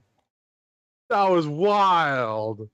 Okay, yep, no I gotta forward that one over to my buddy Boss Jones. Okay, yeah, the third one was a known quantity, not known quantity, but I could definitely tell that voice. But also, I saw that character and I was like, this is a Doctor Who character. Why did they have a Doctor Who character in this movie? But it wasn't. So, anywho. That's too funny. All right. So, in unfortunate news, Blade is the first Marvel movie affected by the Writers Guild of America strike, which effectively shuts down all of the scripted TV and movies that and films that are in production right now. Right. Oh, that's who he was. I saw his name in the. Okay, I'm looking at the article also. I saw because I saw the name in the credits on the movie. I was like, I didn't see him or hear him pop up anywhere. But even though I did see him, and which was a bad portrayal. Anyway, they didn't give him enough. Talking about Pete Davidson? No, Michael Rosenbaum. Oh yeah. No, I mean I knew he was there. As soon as I saw him, I was like, I know him. I know who's playing that. Well, character, I wasn't really paying attention to the face because I also Lex Luthor. But I feel like I can hear his voice more than it, but they didn't really give him much to go on, so that's why I couldn't really tell. But it's also his second appearance. Right. He was. I know. Yeah, because he was. So as soon as I saw the character, I was like, oh, he's back. Right. Also, this is not a great version of Martinex the way they did it. That was the other reason. I was like, come on, man, not enough OG Guardian. Anyway, but yeah, the whole Blade being affected by the strikes that are going on is a bad thing. However, you can take this next one since it's related. Sure. Marvel's Thunderbolts Deadpool 3 will reportedly start filming despite the WGA strike because I guess they have scripts in the can. Yeah. So, yeah. So the strike just started. The writer strike just started a couple of days before this before we're recording. Actually, I think think the day the movie came out. I think it might have been the day before the movie came out on Thursday. It happened. But yeah, apparently this is not the only one that got affected or kind of went through, as we will find out. X-Men 97 boss confirms which characters are the series' leads. So yeah, we know that X-Men 97, the X-Men 95 continuation is still happening. And apparently Cyclops and Storm are the two main characters, which led me to say, wait, were they not originally? Yeah, right? Because they clearly had a lot of screen time in 95 in the first one. So, but apparently this came from the head writer and executive producer Bo DeMayo, who addressed a report that the show will continue the stories of Jean Grey, Cyclops, Rogue, and Gambit after the departure of Charles Xavier. Which also, every time I hear Charles Xavier, every other time I hear Charles Xavier now, I think about the 80s Spider-Man when the Juggernaut was after him. Like, I'm coming for you, Charles Xavier. That's always in my head, and I can't get it out. No reason. And yeah, as Benji Games 2 says, Blade just can't keep going. Yeah, that movie's been plagued with things here and there. It's a bad bit of business, but hopefully something turns out with that movie, because I'd like to see it. Next up. Sorry, I'm literally forwarding that link with the all of the cameos in Guardians 3. Oh no, I got it. Yeah, I got it. Oh, you're forwarding to somebody else. Yeah, it's forwarding it to somebody. The Mandalorian season 3 finale beat season 2's in views, apparently according to Disney Plus. Actually, statistics released by Samba TV via Inside the Magic reveal that 1.4 million unique viewers streamed Star Wars The Mandalorian season 3's finale, Chapter 24, The Return, over the course of 5 days, higher than the 1.1 million unique viewers that did so for the season 2 finale. I have problems with that Inside the Magic site, but at the same time, not surprised by this news at all. We don't need to go into my issues with that site. Jon Favreau talks about the upcoming series Skeleton Crew, how it will fit into the Star Wars aesthetic. So yeah, we don't know too much about the Skeleton Crew show, but we apparently here we get a little soundbite from not soundbite, but we get Favreau talking about it a little bit. And basically says that Star Wars Skeleton Crew will tell the adventure of 4 kids seeking to find their way home in the big bad galaxy, which almost sounds like Star Trek Prodigy, which is a show that is out right now. You can watch. Information on the show is scarce, but at this point, but footage shown to attendees at Star Wars Celebration in April, it glimpsed a Force using Jude Law as what appeared to be a Jedi according to this article. And looks like it possibly takes place in the same post Return of the Jedi time frame as The Mandalorian, Ahsoka, and the Book of Boba Fett, with characters from those shows expected to meet up in an upcoming film. Yeah, that's the Filoni thing that's coming.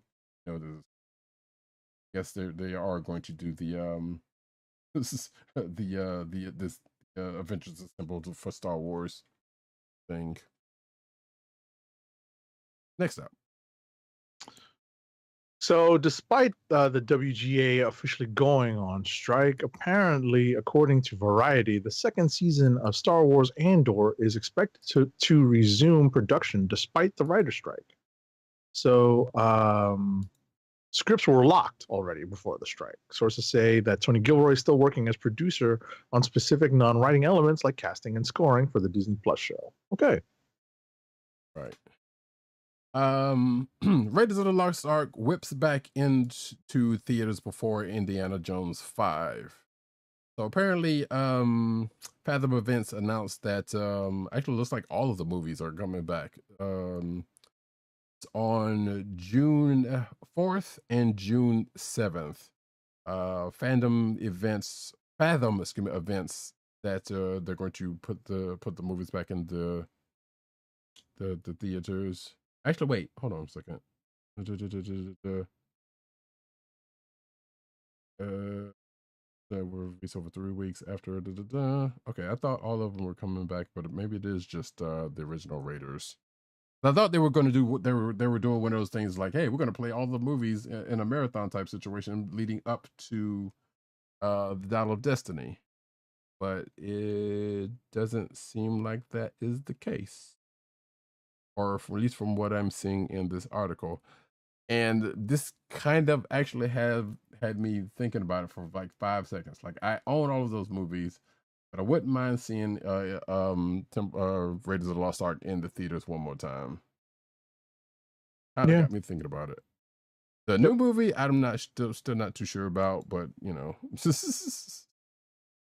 but definitely seeing Raiders in the theaters again would be cool, just like it did originally.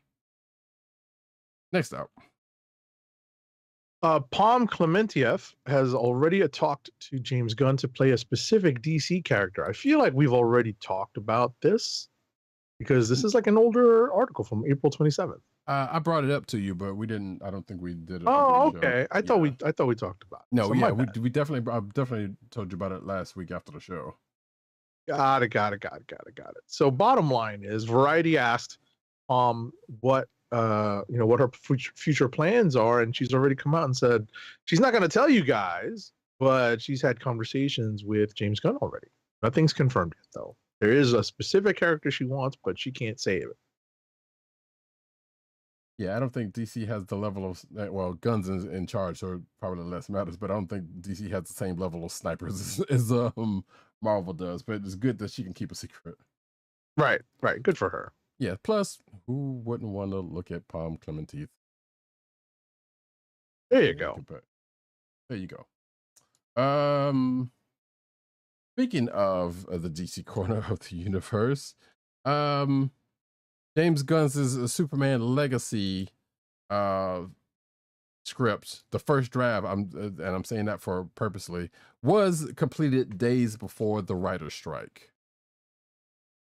So the reason why I even have this in the lineup is because for some strange reason, Superman Legacy popped up on Fandango, and I was like, wait, is that something different, or was that James Gunn stuff? And this is that James Gunn written and directed movie that's coming out in a couple of years. And that's where I ended up finding this this here article. But yeah, apparently James Gunn wrote his first draft and turned it in before the writer's strike. Now, again, this is according to a report from The Wrap. Also, I'm reiterating the fact that it's the first draft is because there aren't too many movies that get actually made off of a first draft. Movies tend to go through rewrites and stuff. I think somebody talked about one movie that actually was made off of a first draft, and that movie wasn't great, and I can't remember what it was. So I can't even talk about whatever it was. But being that James Gunn is the writer of the movie and also the head of DC, I'm pretty sure he's not worried about the ongoing writer strike. With whatever he's going to do, that's going to come out in 2+ years, hopefully after the writer strike is over anyway, and hopefully the folks in the writer strike get what they're striking about, because writers are necessary. Anybody who tells you otherwise is wrong. And yeah, I'm not get another round of huh. I was about to say, where on earth would anyone find the gall to say that the writers are unnecessary? Oh, there are people who would, and the people that probably are trying to get stuff made and using AI to do stuff would also say that kind of stuff. The people who stand to make the most money, who don't value the writers, and the reason why folks are striking would probably be those people. Unbelievable. Probably. I say, like, I'm just spitballing on that one, but I can't say that I would probably be too far off. But nevertheless, like I said, first draft. So this is kind of a non-issue because, like I said, the movie's not coming out until 2025. So anything can happen between now and then. Least of all, him continuing to write on that movie that he's directing. So, next up. All right. So this past Thursday, DC and Warner Brothers Animation, that is, DC and Warner Brothers Discovery Home Entertainment announced the cast for the next DC animated film, Justice League War World. That is going to be out later this summer. The cast of Justice League Warworld will be led by Jensen Ackles as Batman / Officer Wayne, Stan Akatic, or I'm not sure if that's how it's supposed to be pronounced. It's the lady from whatchamacallit. Oh my god, I can't remember the show, but as Wonder Woman Diana Prince, and Darren Criss as Superman Agent Kent. The cast also includes Ike Amadi as Martian Manhunter John Jones, Troy Baker as Jonah Hex, Matt Bomer as Old Man, Roger C. Cross as Machiste, Red Dalton as Batlash. Well, there's a lot of people, but I'm not going to keep going. But there's a lot of folks in this thing. Yeah, some names you know, some you may be familiar with from other places. Mm-hmm. But yeah, I've been kind of lax on DC animated stuff, but they've also haven't been putting them out frequently. So, right. Actually, I need to go back. I need to watch that Jon Stewart one, the last one I bought. And I'm stalling because I'm trying to get this. There we go. Batman Cape Crusader drops a dark first look at the hero's design. Hey, folks, that thing is still going on. Out of everything that got canceled, that is still going. So yeah, at a recent presentation, Amazon showcased 3 Batman shows currently in the works. One of those shows was Batman Cape Crusader. Unlike the previously released poster mainly featuring the cowl, the new image shows both the cowl and the suit beneath. Oh, this is not really. So if you're watching the video version, you can see somebody's Twitter account who has presumably a picture from the thing. Or a couple of pictures from the thing. You can see some pictures of it. So yeah, it still doesn't really give you a whole lot more to go on than what we've had previously about any of those projects. But yes, it's more pictures, or at least a more picture or two. Something for folks to write on. Next up. So if you didn't think we needed to kill, dismember, burn, and bury Snyderverse, you didn't think we needed to do that, here's some more proof.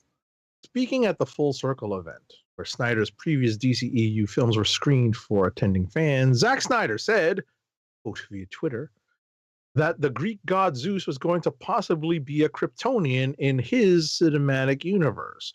Wonder Woman revealed that the titular hero played by Gal Gadot is the daughter of Zeus, and Snyder suggested her powers would have been a result of her being part Kryptonian. Nope. Woo! It's a crap. Boy, I'm too old for this shit. Seriously. Yep. And that's why the Snyderverse folks just need to be smacked repeatedly. And starting from the top. Go away, Snyderverse. Thank you. Right. And that was the only reason why I put this in here, because I was like, I don't want to give any kind of shine to Zack Snyder or anyone who loves his rendition. Enough of it, okay? All right. Next up. That was dumb.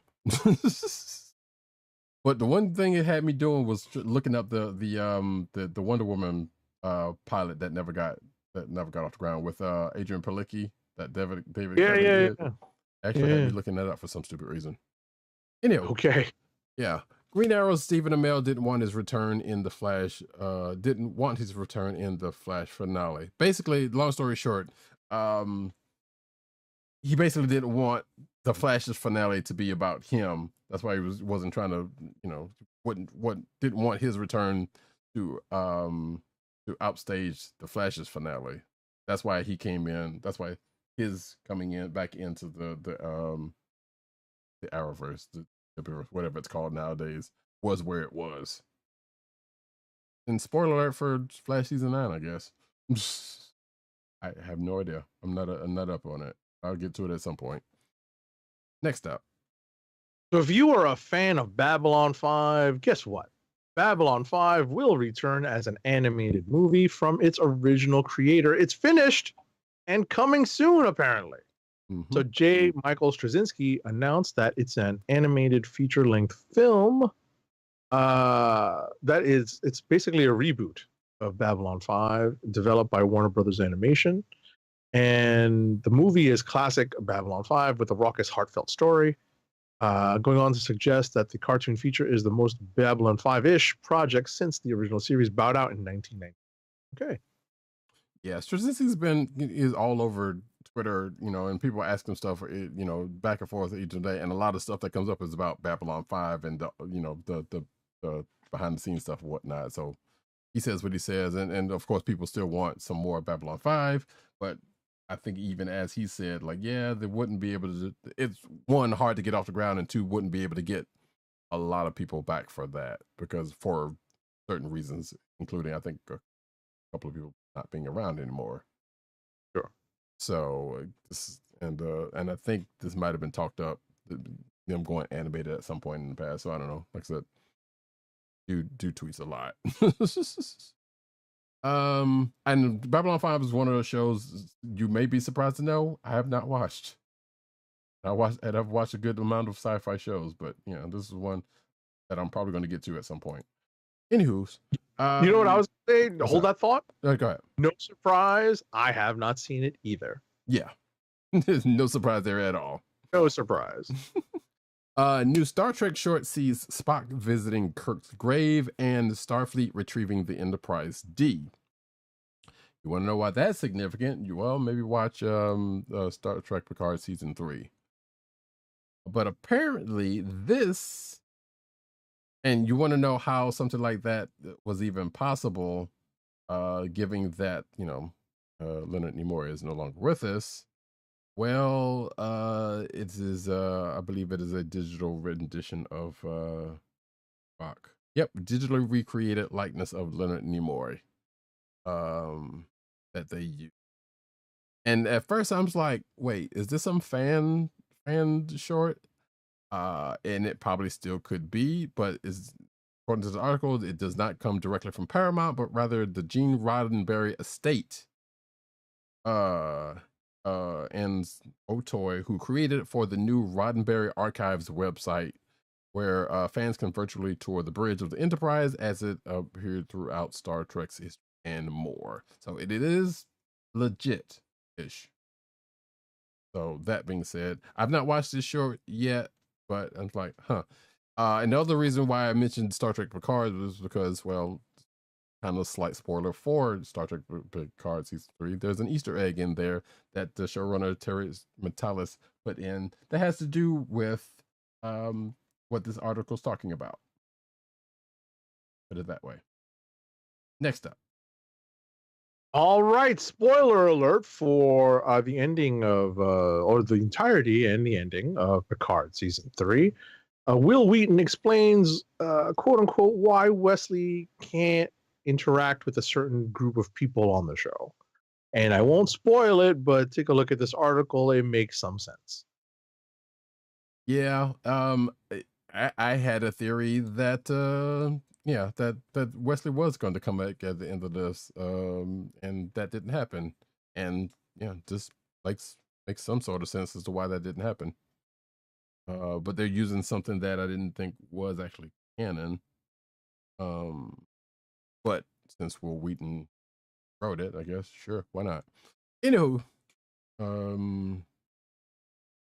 hey folks, are you a fan of Carl Urban? You think he can do no wrong?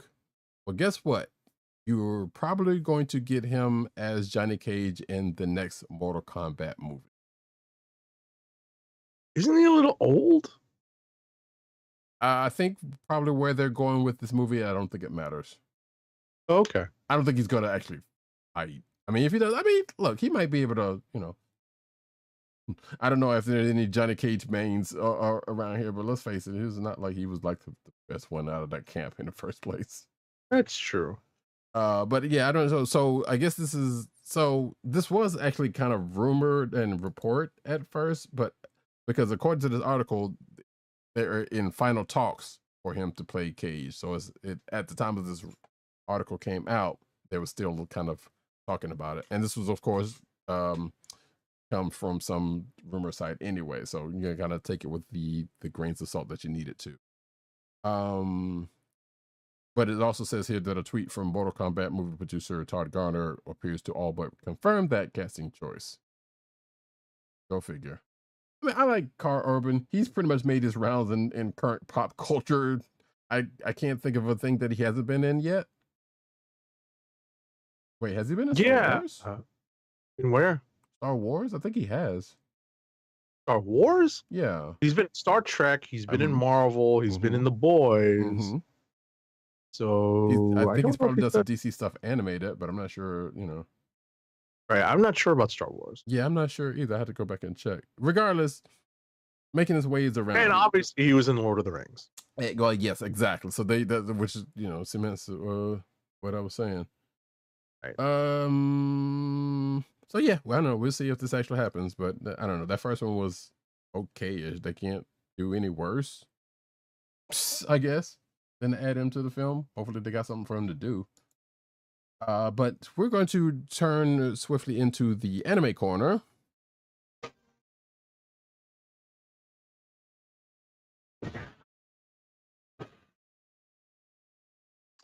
All right, first up, Bleach executive teases the return of 1,000-Year Blood War. So, you know, it may be on hiatus for a little bit, but don't let its absence fool you. It will not be long before the team at Studio Pierrot brings the show back for another round. This year will mark the start of Bleach's next cour, and one of the show's producers is now teasing what we can expect from the action-packed comeback. Okay.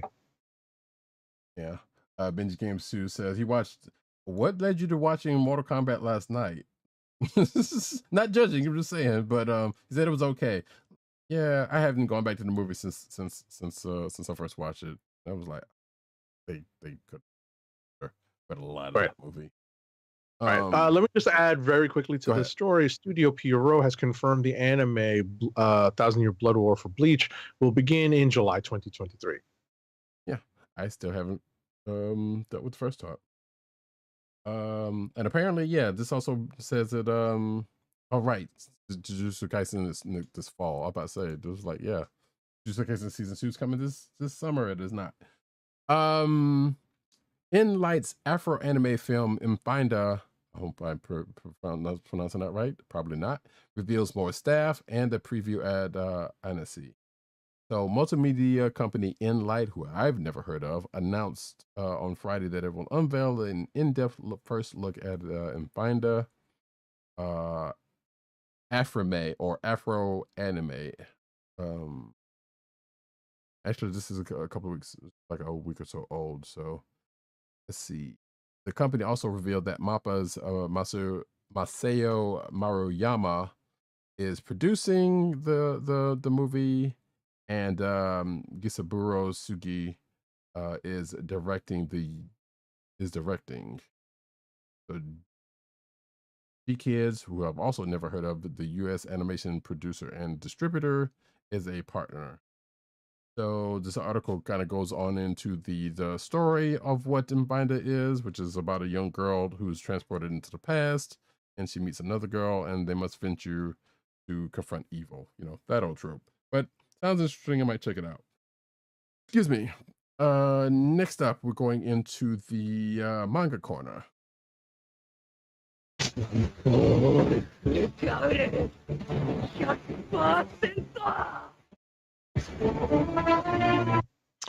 Gundam gets Gundam Werewolf UC spin-off manga. So the June issue of Kadokawa's Gundam Ace magazine revealed on April 26th that the Gundam franchise will have a new spin-off manga set in the original Universal Century timeline titled Mobile Suit Gundam Werewolf, Kido Senshi Gundam Werewolf.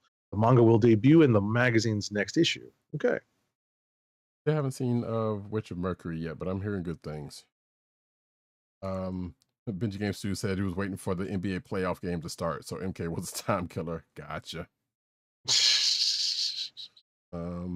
Yuji Ito's personal horror story is manga artists being replaced by AI. Which, I mean, honestly, that's a real fear these days. Yeah. Yep. Says here that as detailed on Otaku USA magazine, Ito recently discussed how the modern generation is deeply bothered by the psychopathic side of humanity. In his view, this version may cause future audience to want only AI-produced manga. Quote, unlike the old days, there is a word, Hitokawa, unmasking, Ito explained, in the sense that people are afraid of the psychopathic side of humans. I feel this tendency is stronger than it used to be. However, it does not categorize or verbalize fear, so there are things that I do not understand well. If I can analyze these parts, I can incorporate these tendencies into my work and create something that's set. So, yeah, as we've said earlier with the writer strike, yeah, it looks like that is a real enough feel for voice artists, writers, across the board. And people are stupid enough to continue using AI. Stop it. That's how we got Skynet. Stop, folks. Yeah, seriously. Yeah, I honestly, you know what? I keep thinking that's got to be the bad joke, that Skynet is the result of all of this AI nonsense. Mhm. But we seem to continue to hurtle into that direction. Yeah, looking real plausible, isn't it?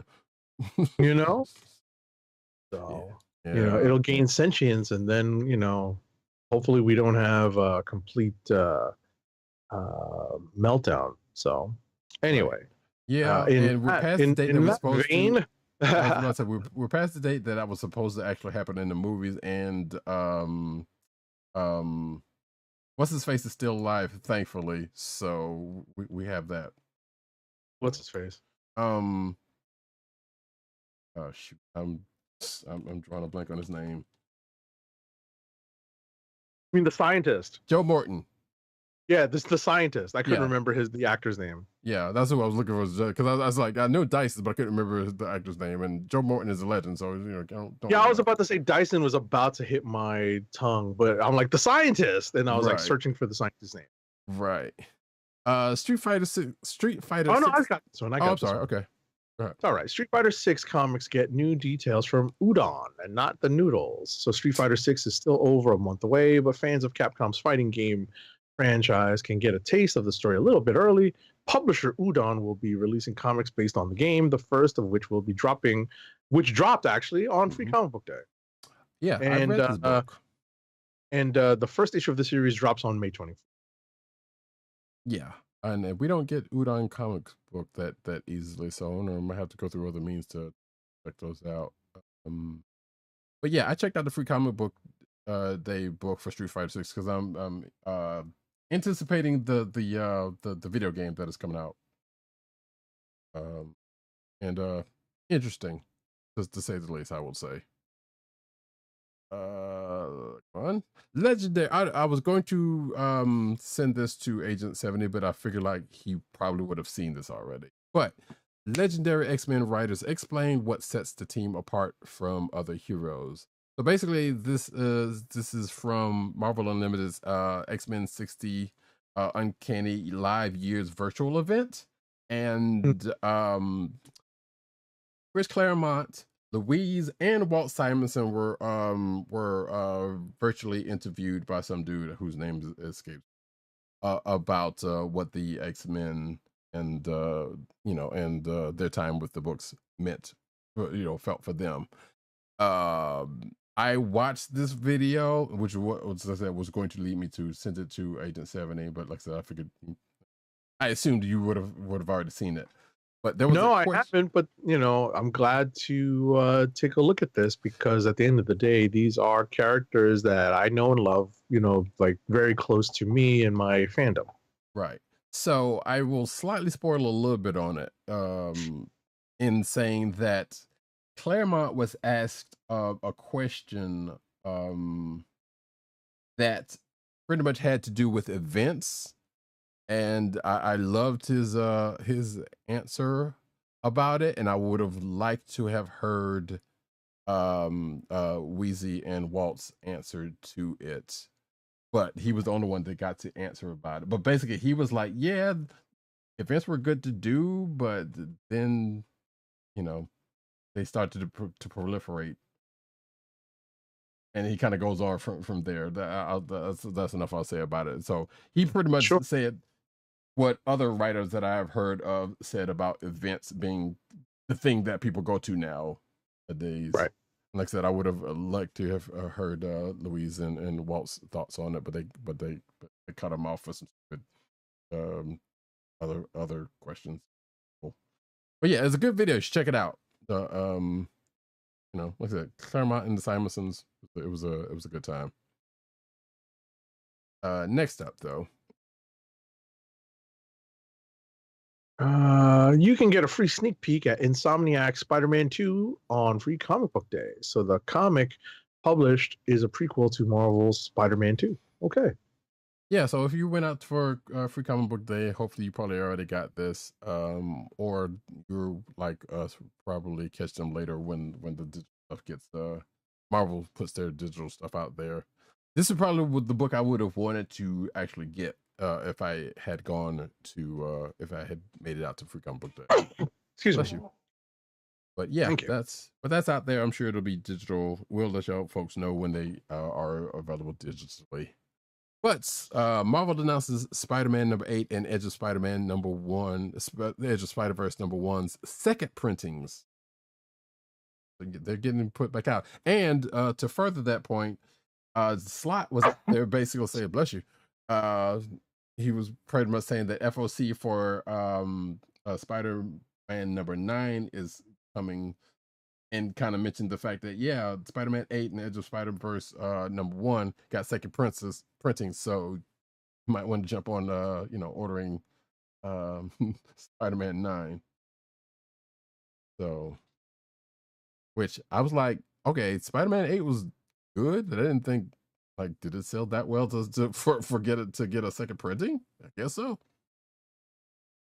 And as far as Edge of Spider-Verse is concerned, okay, sure. You got me. Yeah.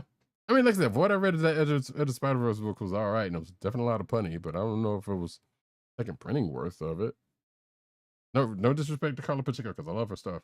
But anyway, next up. All right, so this is a little bit of hyperbole, but apparently Miles is getting a new costume. Miles Morales is getting a new costume as the result of a variant cover for the new Hellfire Gala event. So I guess Miles is going to the new Hellfire Gala?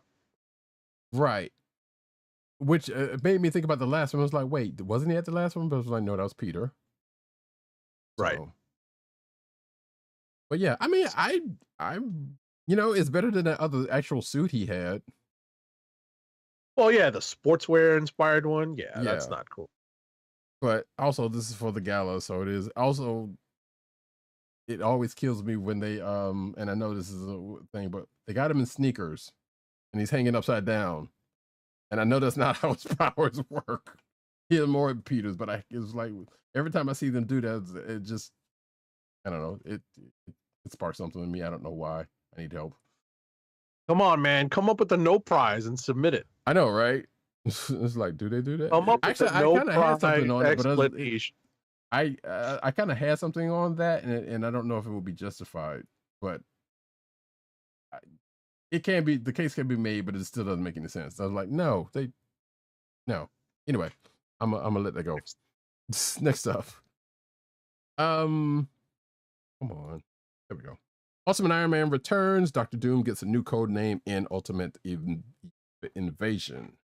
So apparently the CBR got a look at Marvel's Ultimate Invasion #3, which sees the return of Earth 1610's Iron Man and give, like I said, Dr. Doom a new unexpected code name. Let's see, Ultimate Invasion #3 is going to come out in August 23. This is that Jonathan Hickman, Brian Hitch joint.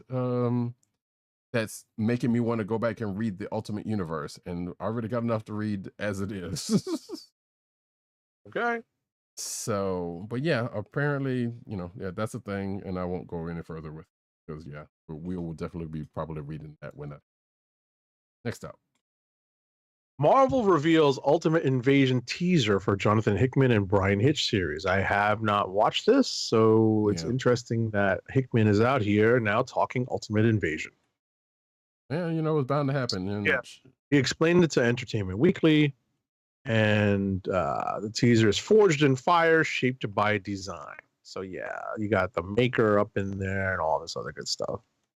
Yep. As I'm fastly scrolling through the covers, most of which is actually Miles, which makes sense.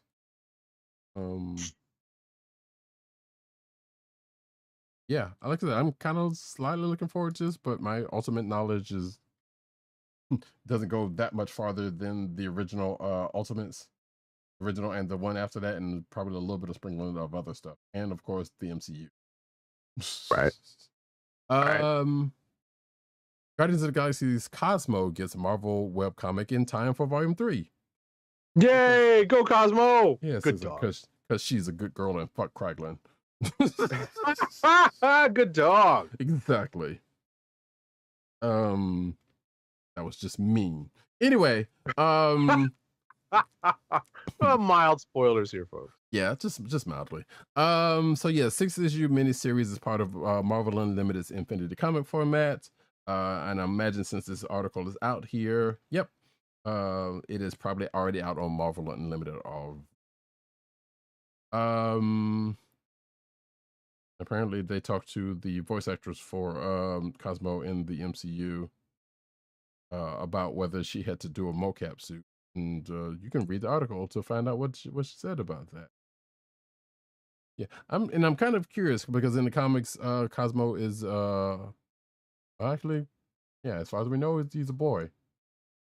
I don't know if they're changing that for this or they're going with the quote unquote classic version. Read and find out. Next up. Relive the good old days with new Saturday morning variant covers. Starting in July, artist Sean Galloway captures the spirit of Saturday morning cartoons in a new line of variant covers. Inspired by classic TV ads of decades past, these new Saturday morning variant covers capture the exuberant energy and vibrant aesthetics of iconic children's programming with a modern twist. So, yeah, if you scroll through, there's some interesting variant covers here. Look at that. That's pretty cool. That X-Men one is pretty fun.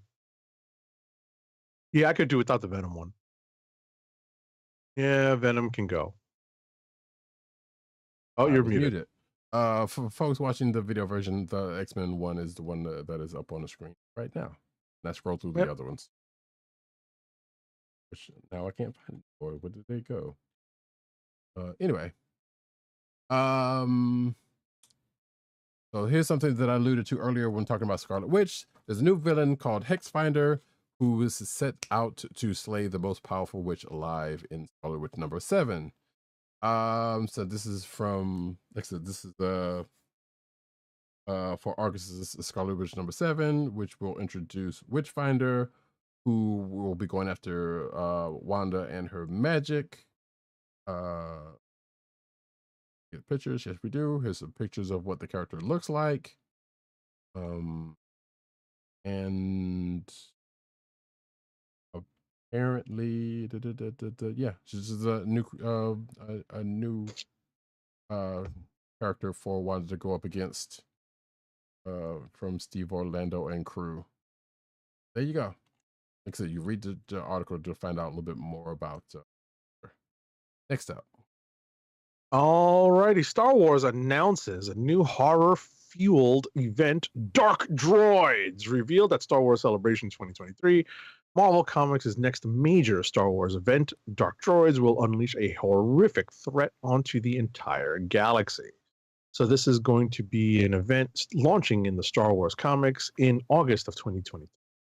So it's being spearheaded by Charles Soule, and who's writing the main Star Wars Dark Droid series alongside artist Luke Ross. This is set between the events of Star Wars Episode 5 and Star Wars Episode 6. So this is between Empire and Jedi. Mm-hmm. So yeah, this is what I was alluding to earlier when I was talking about the Star Wars and Darth Vader. Because Darth Vader was actually the thing that made me look this up, because I don't remember talking about this when we talked about the stuff from Celebration. Yeah, so I don't remember this being a thing, but there you go. Quest of the Jedi could have ramifications on the entire Star Wars universe, and this is a spoiler from Star Wars The High Republic Adventures Quest of the Jedi number 1, which is now on sale. And without getting into specifics, specifics because I have not been keeping up with the High Republic stuff, much less the Adventures. This is a one shot that came out, I think, this week. And this article kind of goes into what that is about. Like I said, I'm not going to go into it because I'm pretty sure that there are folks that that might want to catch up with it, such as myself. Next up. Alrighty, DC announces new Golden Age Sandman, Flash, and Green Lantern series. So these three Golden Age series were announced under Jeff Johns' new Golden Age banner. Okay. So spearheaded by Johns, DC's new Golden Age is a crossover spinning out of Flashpoint Beyond that began in 2022 with the new Golden Age one-shot.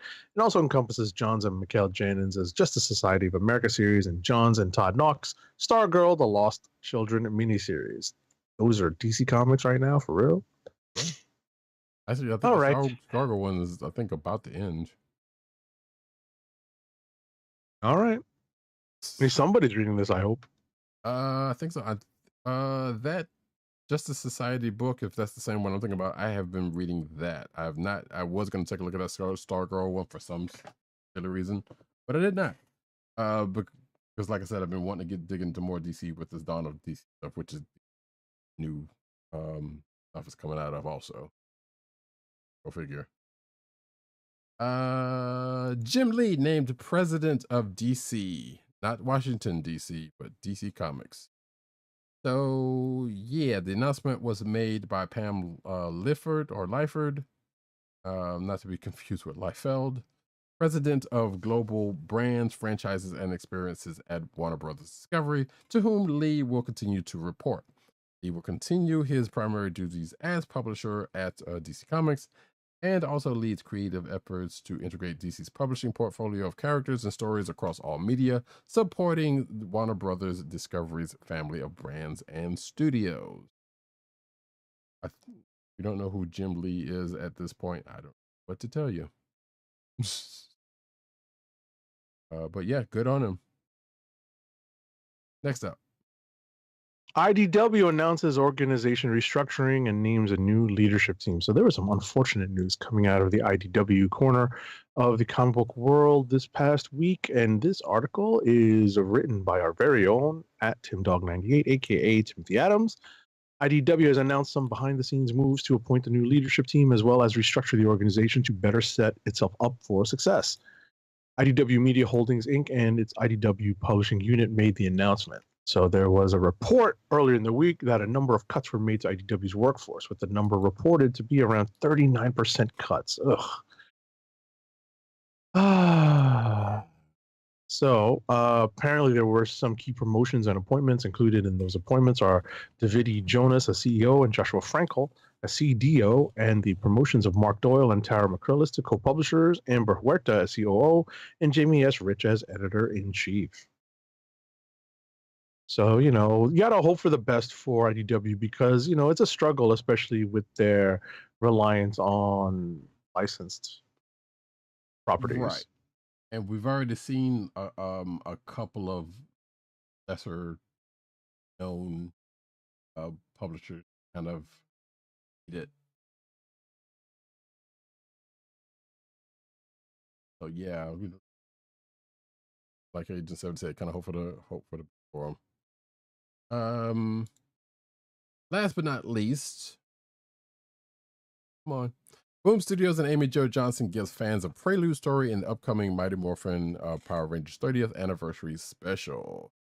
So this is from Boom, so take this for what it is. But due to the overwhelming positive reaction to the announcement of the upcoming Amy Jo Johnson penned comic book series, may not have talked about at some point, Boom Studios and Mighty Morphin Power Rangers original Pink Ranger Amy Jo Johnson are offering fans a glimpse into her world of the Rangers with an 8-page prelude story, now to be included in the upcoming Mighty Morphin Power Rangers 30th anniversary special. The new series was announced as a part of the currently active Boom Direct Reserve campaign, Power Rangers of 30th anniversary comic book celebration, as it rocketed past the 250,000 250 Yes. Sorry, I don't know why I'm blanking out. $250,000 stretch goal within less than 24 hours of the campaign launch. So yeah, they're adding this an excerpt to the special because good on them, I guess. And apparently, oh wait, no, it closed already, so never mind. Couldn't get on it if you wanted to. Yeah, there you go. The Pink Rangers got a story, got a book coming out, so they wanted to give you a little sneak peek prior to. That had something to do with them doing a crowdfunding thing. Weird. Anywho, that is it for the news, folks. Let's get one last ad read in. I do have something very quick for Toy Corner this week. Right. Toy Corner. And I also wanted to just shout out very quickly that we did kick off this past week Asian Pacific American Heritage Month. So we will have, stories about, relating to that over the course of the month. Of course, we will also be dealing with lots of movie protocol weeks. So we will see how that all plays out. But this week hold on one second. Go for it. Hey, what's the matter with you? All right. So first up, guess what came in after I pre-ordered it on one of our sponsors. I won't say who, but once I say that, you know who it is. It is the McFarlane Toys Demon Slayer Wave. I got 2 figures of the 4. I did not get Zenitsu nor Michael Jackson from Moonwalker, aka aka the bad guy. I did though get Tanjiro and Nezuko. I will be oh, here we go. This is not bad. Go find it. There we go. There we go. Right. So yeah, we have Tanjiro and Nezuko. Tanjiro and Nezuko. I'm talking right through in between, and I will turn off the visual, the virtual background in a hot second. But bottom line is, these are in fact pretty cool articulated action figures, and they are not with what we're used to from Japan, which is kind of statue like figurines. And that's always kind of a disappointment when it comes to anime-based merchandise. So it's kind of cool that we're getting, basically 6 to 7 inch scale action figures for Demon Slayer. And I made sure to scoop Tanjiro and Nezuko. And this is also a reminder before going to bed to watch this week's Demon Slayer. Yep. So I'm glad to have these now. They will be opened up very soon. You didn't say it right. Didn't say what? Oh, Tanjiro! Oh, that's just the way you said it.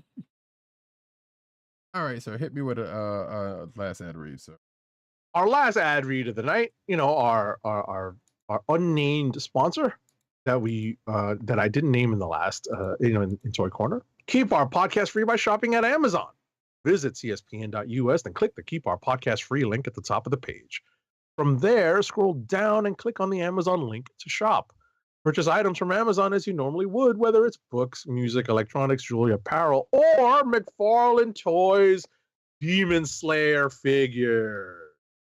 For every purchase made on Amazon through our link, Amazon sends the CSPN a payment that helps us keep the Comic Book Chronicles podcast free for our listeners at no extra cost to you. Amazon.com through CSPN.us. Do it today. Agent 70 held up the figures again as he was going to read, but he did not get seen, sadly. Okay. But folks, as I'm keeping my promise to Agent 70, we are going to head on out of here at a pretty appropriate time. I'd like to thank each and every one of you folks for coming out for this movie protocol version of the show, or post movie protocol version of the show, and to say that we have a few more lined up in the weeks to come. Yeah. Fast X is right around the corner. It's not next week, but the week after. Yep. And then weeks. not the next week, but the week after is Enter the Spider. Wait, what is? I forgot. I get all of them confused now. The Spider-Verse. What is it? Across the Spider-Verse. Across. See, now I gotta remind myself that it is a play on a Beatles song. Right. And I'm trying to remember what the third movie is supposed to be, because I know it's supposed to be a two-parter, but I can't remember what the last one's supposed to be, unless they change it again anyway. So. It's gonna be Hey Spidey. Know, Don't right? make it bad. Across the street. I don't know. Across Queens. I am the walrus. Anyway. Cuckoo, Kachoo. Oh, Jesus. But yeah, I think that is it until the Well, no. There's something before the Marvels, I feel like, but I can't remember. Now we're gonna go movie protocol for? Yeah, but there's nothing. But folks, after we get offline, after we hop off, we're gonna do a little bit of research so that we can better inform you the next time we're on what our potential movie protocol shows might be. Yeah, but with that, folks, I have been Roddykat. You can find me at Roddykat on Twitter. You can find me at News No Need on Twitter. You can find me at CBCaps on Instagram. Agent_70 on Twitter and Instagram. PCN_dirt on Twitter. Pop Culture Net on Twitter. PopCultureNetwork.com and all those umbrella sites therein. And of course, Tim DOGG98 on Twitter, CB Chron on Twitter, which is the Comic Book Chronicles Twitter account, the Kliq Nation on Twitter, that's TheKliqnation, thekliqnation.com. And of course, if you go over to comicbook.com and go look up Timothy Adams, who supplied us, well, indirectly supplied us with some of the stories we have talked about tonight. You can go over there and check him out as he's writing his face off. Because he's not the one as I am. So, but nevertheless, some of his stuff got in there that I didn't know. Sometimes I look for stuff and it's like, oh, Tim did that one. Okay, cool. But I don't put him in just because he did, which I don't know why I'm talking about it, because I put him in there if I damn well want. Anywho, you can find this here podcast on the Coast of the Podcast Network. That's CSPN.us. Do it today. You can also find us on your podcast browser place of choice, whether it be Google Play, Apple iTunes, aka Apple Podcasts, Spotify, and of course the Coast of the Podcast Network's SoundCloud page. Make sure to hit like and subscribe and give us all the positive 5-star reviews, especially on Apple Podcasts. Yes, and on that you can find us recording every Thursday night, 9:30, mostly every Thursday night, 9:30-ish p.m. Eastern Standard Time on the Kliq Nation's YouTube channel. That's youtube.com/thekliqnation and twitch.tv/Comic Book Chronicles. Please hit like, subscribe, and make sure to hit the notification button so you know when we are on live. And speaking of which, later to you, Benji Games 2, who's always joining us. Appreciate you being here as always.